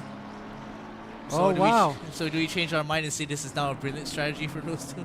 Well, I no idea, because look, he's coming out the pit lane now.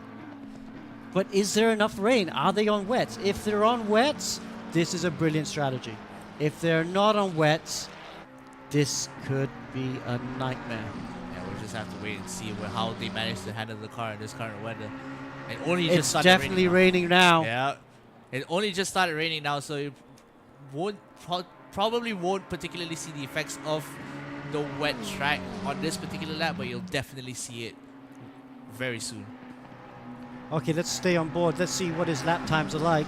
Let's look at Naqib Aslan in the Zoom call. There he is. He looks fully focused. He's taken over from his brother, and it is definitely raining now.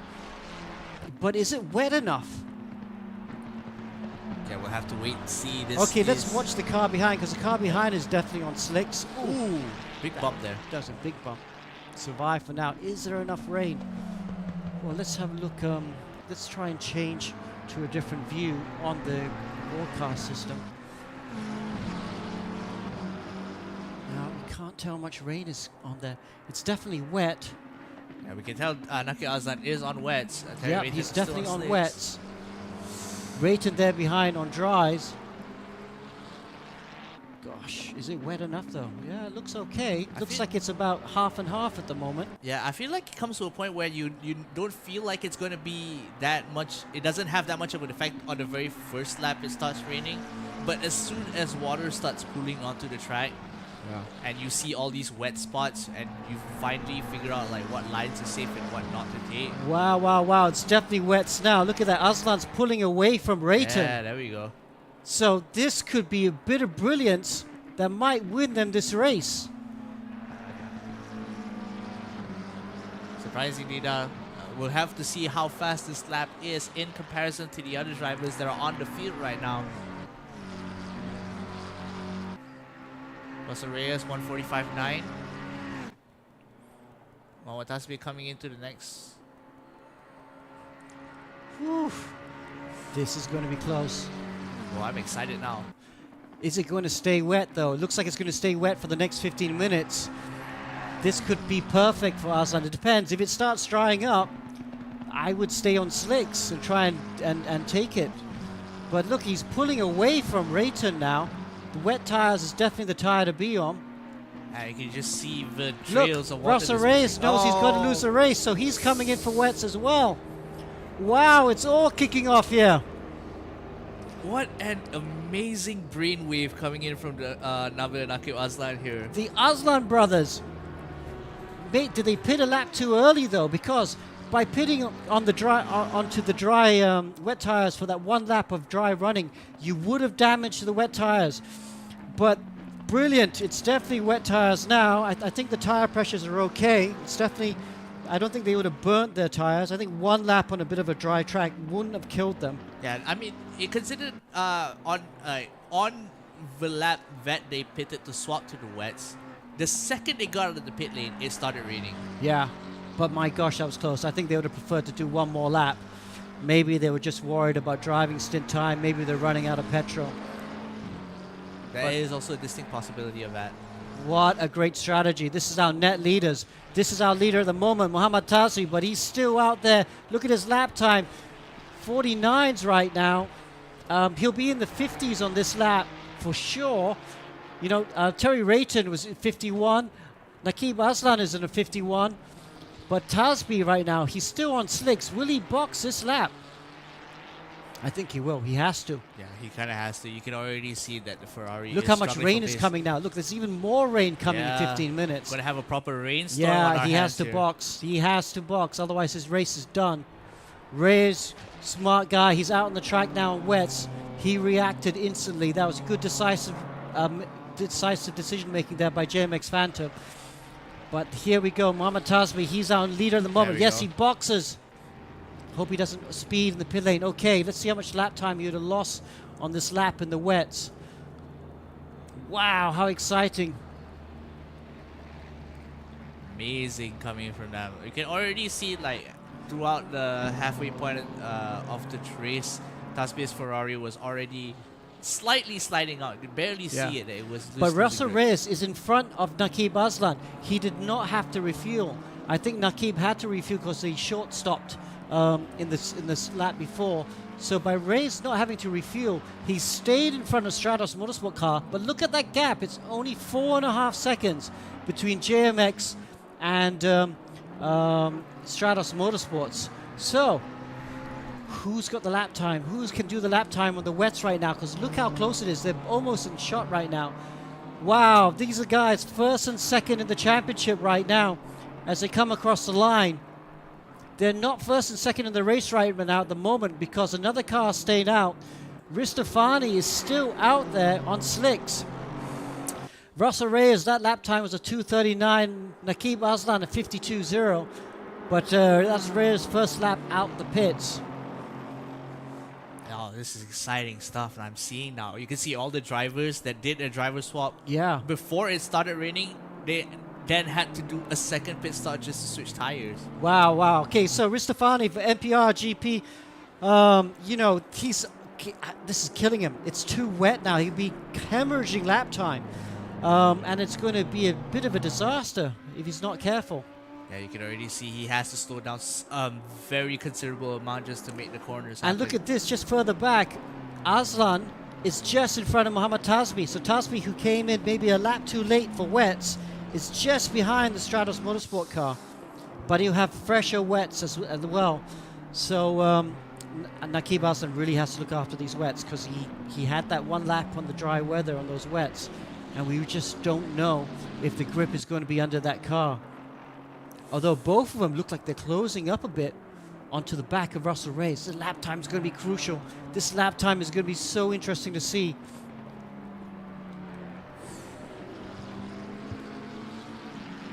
I'm sliding off the seat. That's how excited I am. It's how exciting it's getting. This race is livening up. Oh, I think Amber just caught a yellow flag. Oh, big accident. Oh, no. We might have to go to a replay for that one. I think let's have a quick replay. Yeah, coming here for battle. I think this was with a shots on Shafiq here. Making a pass on the inside.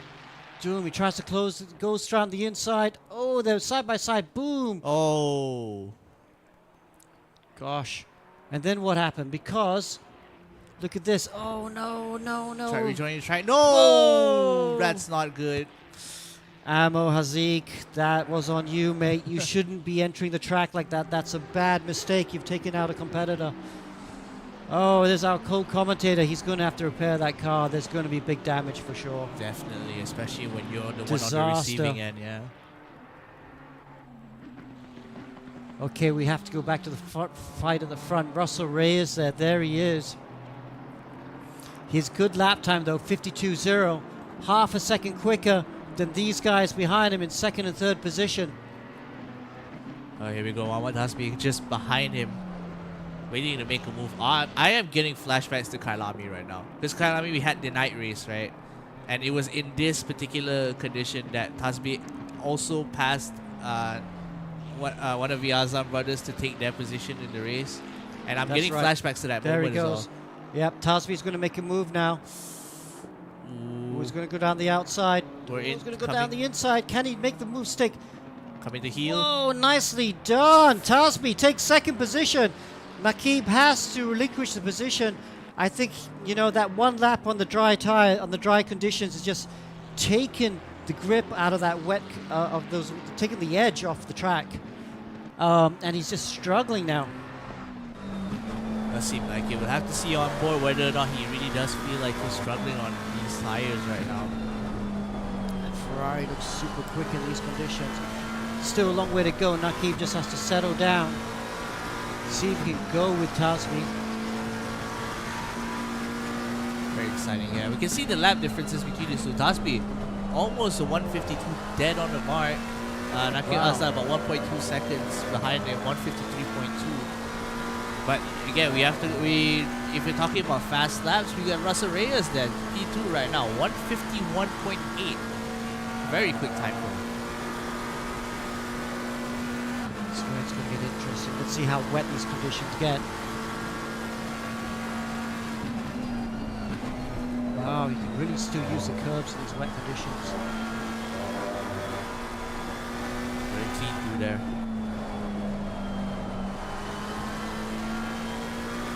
Yeah, Tasbi's just got a lot more grip right now. He was one of the last of the guys to pit. It's certainly the last of these top three.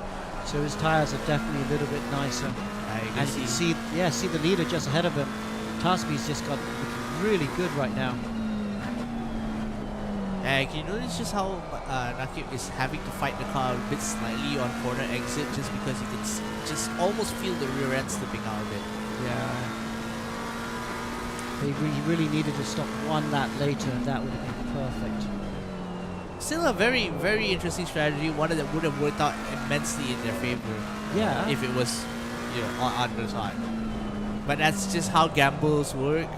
Either it works or it doesn't. And at some point, you just understand that, like, well, maybe you timed it wrong. Maybe it just wasn't the right circumstance to use it. But other than that, the thing about these drivers, you never know what's going to come out of their minds. They're still funny though. Wow, they're still in the lead. And they're on wet tires. So you know what? I think I might have done them a disservice. I think, they pitted really late. Yeah. And they were going really slow. I think they went for the wets even earlier than Stratos Motorsports. And that's why they're in front. So they have done a really good strategy. But they would have had to run wets on an even drier track. Well done, NPR GP. We totally didn't spot it. What a great reverse strategy to go long. But their wets would have been run on dry weather for sure. So they will really have tires that will be struggling. It does seem to reflect in the lap times that Ristafani is clocking in right now. 153.7, really off the mark compared to the rest of the field right now. And it would track with what you described as a strategy here.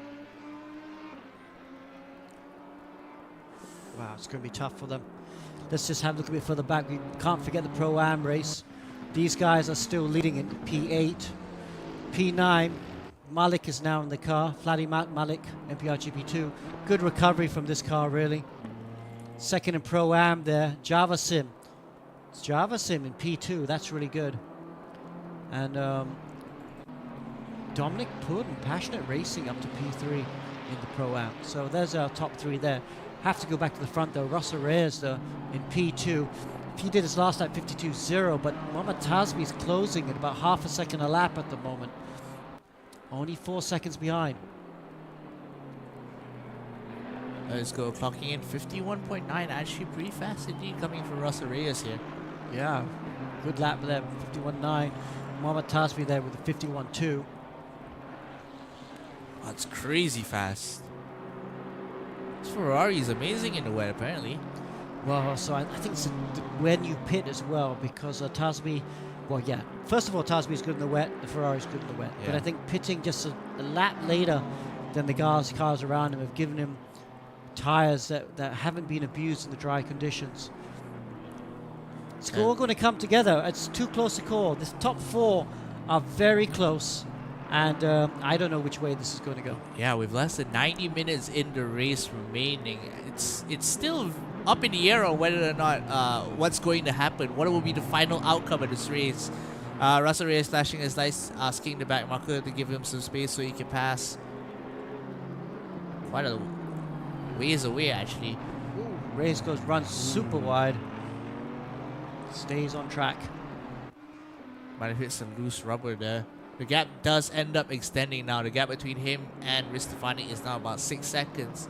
But more importantly, the gap between him and Mohamed Tasbi is 4 seconds. Yeah.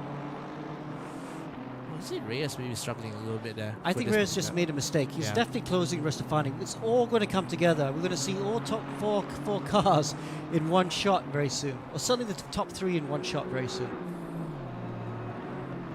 Incredible racing. Incredible race. Very exciting. Meanwhile, I think Nakib Hazlan has finally settled into his groove and is clocking in pretty consistent laps in P4 right now. And on the other side, Laundry House here, I think, yeah, Lawrence is back into the Laundry House McLaren here.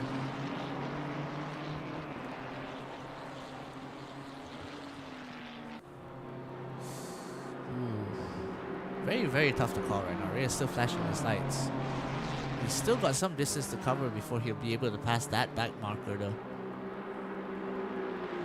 But every time he spends behind this Aston Martin is time that Mohamed Tasbi in the Ferrari is just eating away. Coming up here. There we go. Wijaja finally letting him pass. You can see a bit of slides there. All these cars are sliding in this condition, of course. You can see the track immensely wet now. You can really just make out the dry line compared to everything else.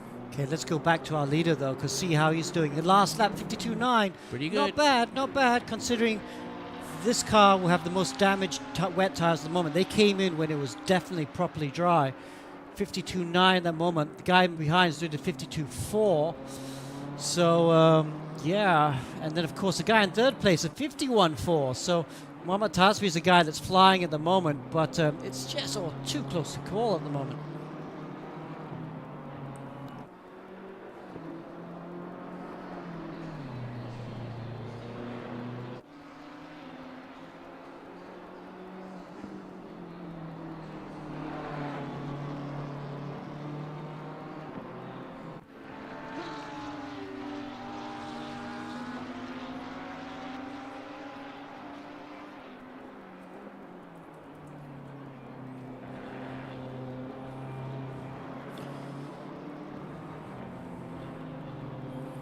Let's see. Cristofani right now, another lap, 53.2, wasn't a great lap. He lost a second to the guy in second place, Russell Reyes. But Russell Reyes is actually doing a good job up, 52.2. You know, this is our reigning champion, of course. This is why they're our champion. Just in the mixed conditions, able to just settle down and still do the lap time. Really good performance in there indeed. But the guy in third is the fastest car on the track at the moment, the guy in purple. But of course, he's got 2 cars to clear, 2 back markers to clear, which is perfect as far as Russell Reyes is concerned. Yeah, but we also have to consider the fact that Tasbi is going to try and be faster, and nothing is going to stop him, based on what we've seen so far from these 2 drivers there.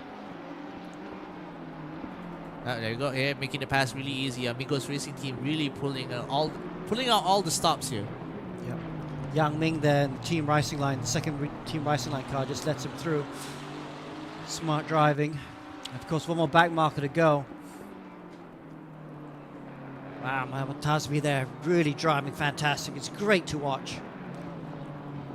And again, this is a repeat of what happened in Kailami last round. We probably spent quite a lot of time just watching Tasbi just absolutely blaze his way through the tracks. Well, he's a real attacking driver, and it's awesome to see. And there he is. Look how focused he is. Looks off to the side. Maybe he's watching our live stream. Give us a wave if you are, Tasbi. Not in the middle of the corner, of course. Clear the traffic first. But yeah, he's looking super focused. I mean, his brother did a superb job to set him up. Have to say the team's a bit fortunate to escape a penalty. You know, there was that contact with another car right after the was it the first pit stops? Yeah. But Stewart decided with a warning. So yeah, he's and even though he overtaking that back markers, he lost a little bit of time. Same time as the car in front, but he's still, both these cars in second and third position have closed in second to the leader. I'm gritting my teeth in excitement right now. 3 seconds separate each car between each other right now. Yeah. Incredible stuff. And this is what we really live for. Like, when the most exciting parts of endurance race is the start and the end. For this particular race specifically, the end is what we're going to be looking forward to the most right now, because it seems like the most exciting duels are about to happen. Yeah. It's going to be too close to call. Under 3 seconds is the gap here. Just about between him and Russell Reyes. Mohamed Tasbi here, driving like a madman on fire in the Ferrari 296 here. Look at that. You can see his prey just ahead of him. It's Russell Reyes in the orange JMX car just ahead of him. And Russell Reyes is closing ever so slightly every lap. Half a second to the car in front.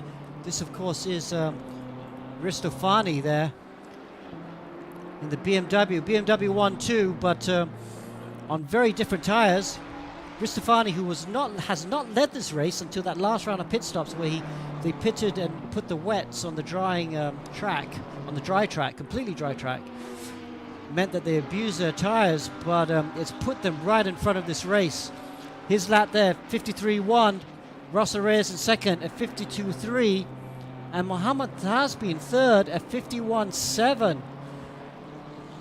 Damn. At this point, like, all their lap times are a second apart from each other, and every time they go cross the finish line, you can just see the gap between the cars keeps getting shorter. This was 3 seconds last lap. It's now down 4/10 to about 2.6, 2.7 seconds between these two cars. So by lap 91, 92 maybe, we could actually see a 3-way deal for P1. 2-second gap. There you go. Yep. That's a real. Cristofani just hanging on though. Almost on the grass there. You don't want to be on the grass on turning there. You'll be backwards in the barrier pretty quickly. So he's definitely pushing. He's pushing really hard. And look at you look back from, there's Russell Reyes getting closer and closer. It's a scary thought to see 1.5 seconds the gap now. You can pretty much discern how these cars are taking these corners by how they sound on the throttle on exit here. You can see a lot of squealing.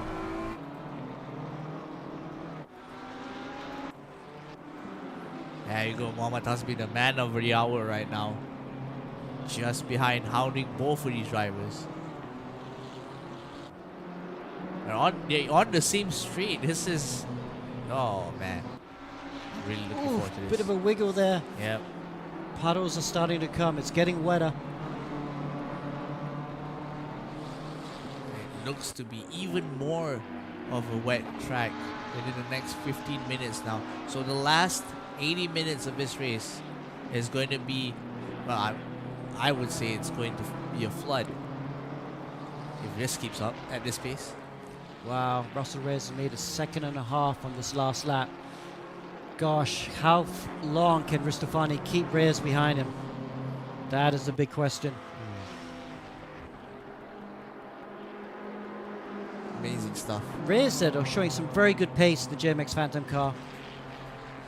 52-0 on that last lap. He's almost in the 51s actually. Yeah.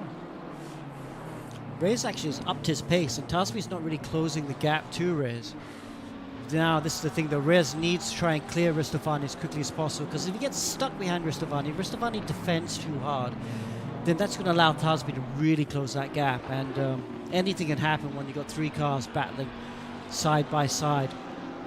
In the wet especially, because there's a lot of more difficult factors considered, like track grip, whether or not you have space, the dry line especially. And look at all the traffic in front of him. Yeah. Oh, Ristofani's on the grass. I don't know why I put him on the grass there. Reyes is flashing his light. He's like, oh, he's going to try and go around the outside, turn the next corner. There you go, Ristofani doing a bit of defensive driving here as they come out to this next left hand. Tasbi waiting for a moment to strike. Can close the gap quite substantially here. That depends on whether or not Reyes will be able to make the pass happen before they start the next lap here.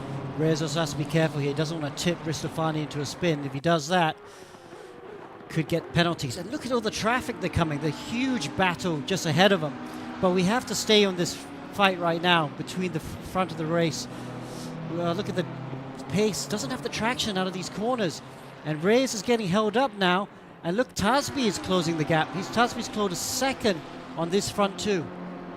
Ooh. And even if Reyes does make the pass happen, the battle is not over. Of course, he has to contend with the traffic in front of him, which means Tasbi has so much time in the world to make Defends the inside. Oh, moves back to the racing line.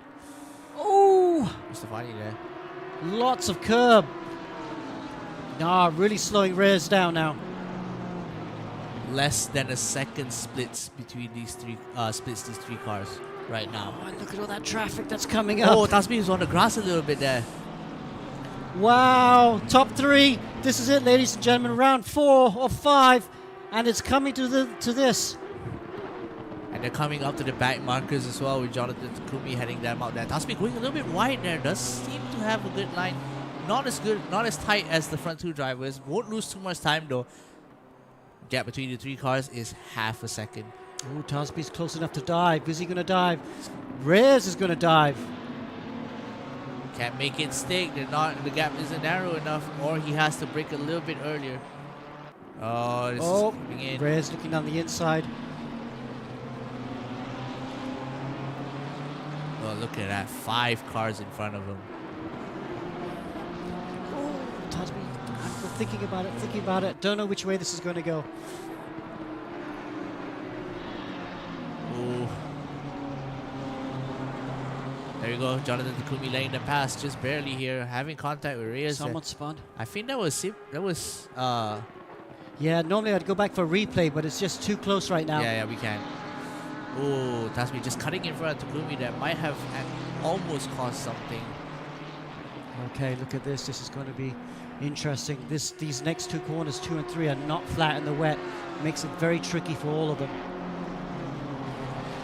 You see, Tasbi there is quite squirrely on the throttle, you can see. Yeah. They all have turned on the traction control. They all turned on the TC. And look, Reyes and Tasbi, much quicker at this stage of the race. Just can't get past Ristofani. Ristofani, I have to say, is doing a fantastic job of just placing the car in the right spot, not making the mistakes. This is great racing. immense stuff happening right now. We can go on board, yeah, with Russell Reyes here. He's still trying to make the pass happen to Ristofani. Ristofani doing a very good job at defensive driving right now.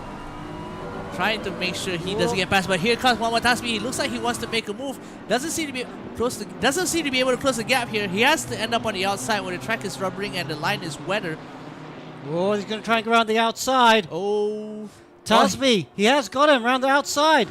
Look at that, he's on the outside, Russell's on the inside. Another question is, will he be able to do the same thing on Ristofani as well? Having to force Tasbi out, no, he has to give it. He has to give it. He's way too wide on that one.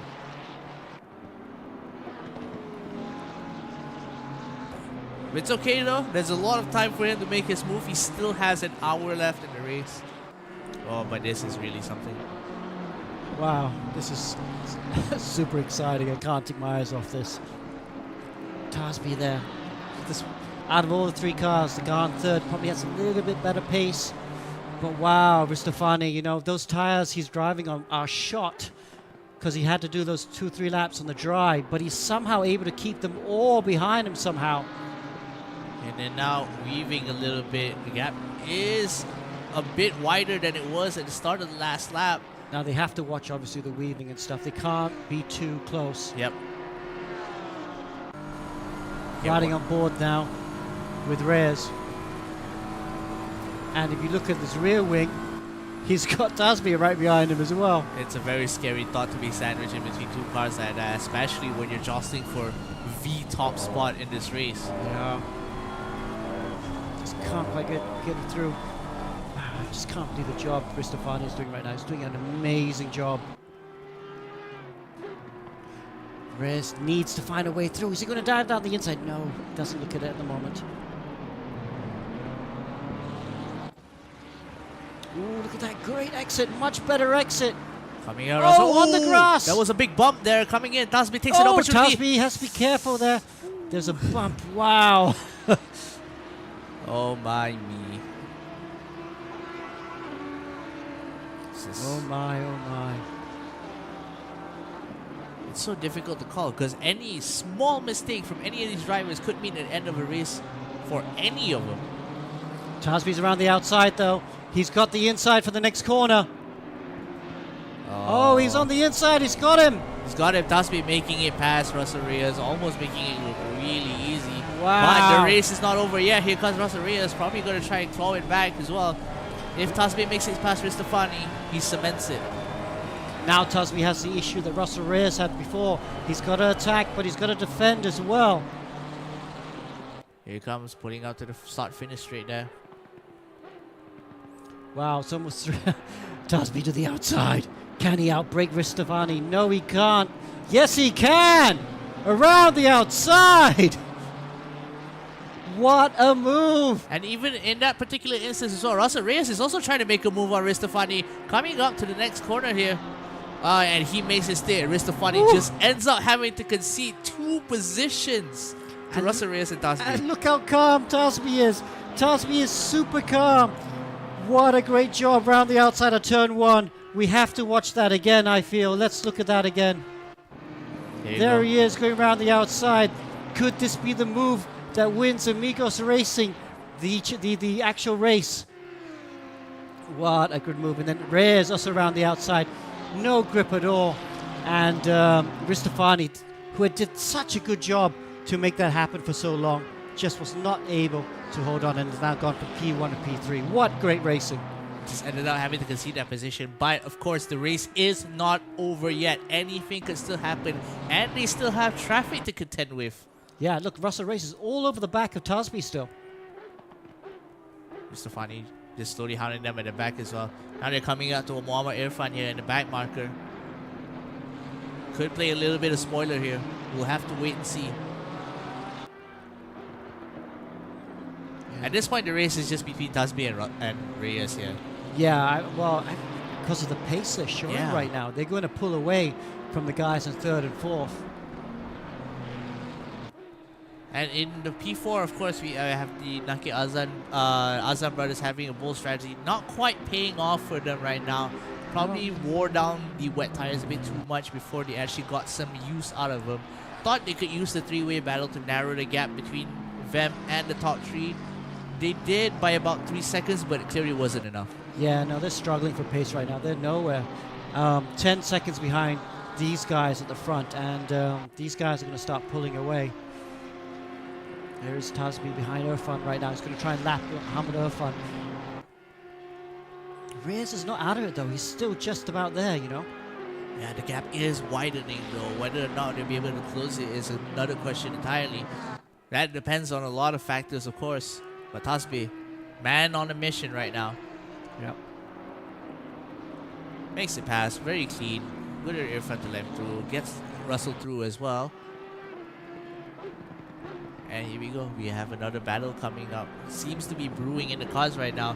Ristofani is probably out of it. The gap is widening between Reyes and him right now.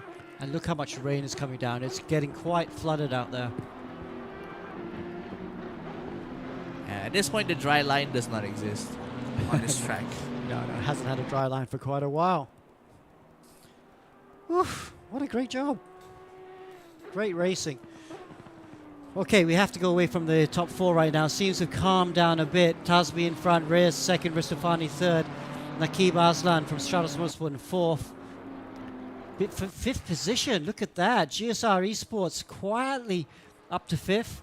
And Lawrenson in Laundry House has also made a good move up to the front. He was telling us he was praying for rain because they have a rain setup. It is wet now, but the lap times haven't been that great either. Lawrenson really, I thought he'd be back in the top 5, but not really closing the gap down to Shazwan Shafiq ahead of him. You can see the time differences between these two, the lap differences, aren't substantial enough for him to make any real headways. Yeah. There's about an 8.5 second gap between these two cars right now. So it remains to be seen on whether or not they'll be able to make it happen. And of course, Lawrenson right now, he's got, you can see him right now with the 3D, what do you call them? The goggles. VR, that's it. He's there with the VR goggles. Yeah. Behind Laundry House, of course, we have Roy Ripperip for Veloce Ragazza Racing. P7 overall, P7 in Pro Class. Doing a great job in that Audi. We know the Audi's not great in the wet, but he's doing a great job. And P8 overall, and leader of Pro-Am, Amarul Nimes back in the car. I'm sorry, he stayed in the car. He'll have to give to his teammate for the last stint. But doing a great job, P8 overall, but leading Pro-Am by a long way. P9 overall, there we go. MPR, GP number 2. And then second place in Pro-Am class, Javasim Better in second. Dominic Pun in third. Amo Hazik there, P12 overall. He's recovering after that big accident earlier on. Yeah, he did end up having to pit to repair the damage. Yep. So that puts him in a very bad spot right now. Currently P8 in class, if I'm not mistaken. Yeah. No, sorry, P9. Yeah, it's P9. Okay, let's go have a look at the front again. Russell Reyes, he's the man in P2.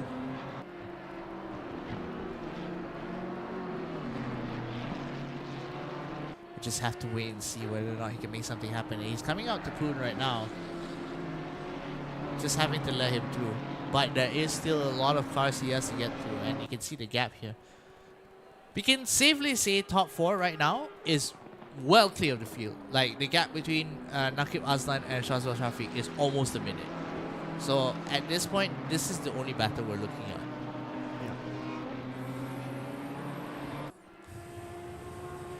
Internet's not so good at the moment. Okay, Russell Reyes at P2's 2 seconds now behind Mohamed Tasby.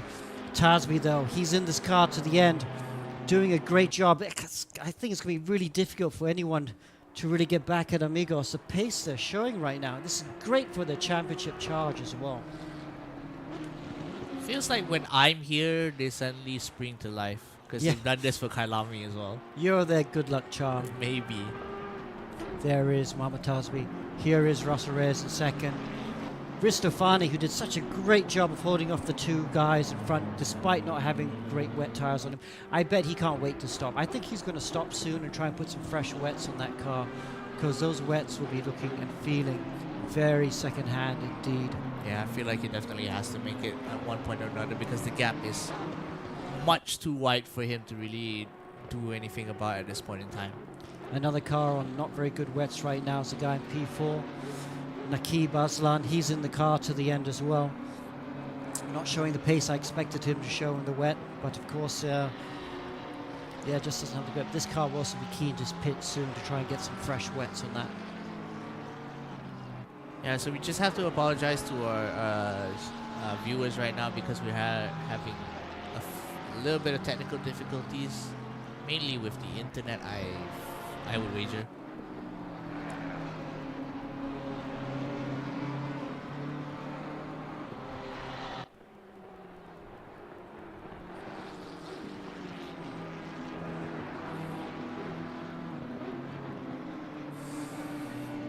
Yeah, anyway, hopefully we'll get back to the online in a second. But for now, let's keep focusing on the battle. Mustafani in P3 dropping back.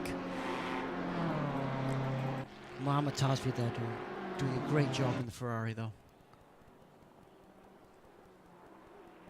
Very good stuff here, and the laps are just really consistent from his end. Look at that, 52.2. He was in the 151s early on, but delta of like half a second between laps is just very good consistency, especially in this kind of weather. That was last lap of 52.2. He's still the quickest guy on track. 52.2 in the last lap. Russell Reyes 53.0. I mean, so Tasby is considerably quicker than everyone else on track at the moment. Yeah, he probably is at a point where he can just, you know, relax for a bit, but I don't think relaxing is the name of the game for him. He's got about 63 minutes left in the race here. Okay, we're going to go for a short break at this moment, and we'll be back in a short while.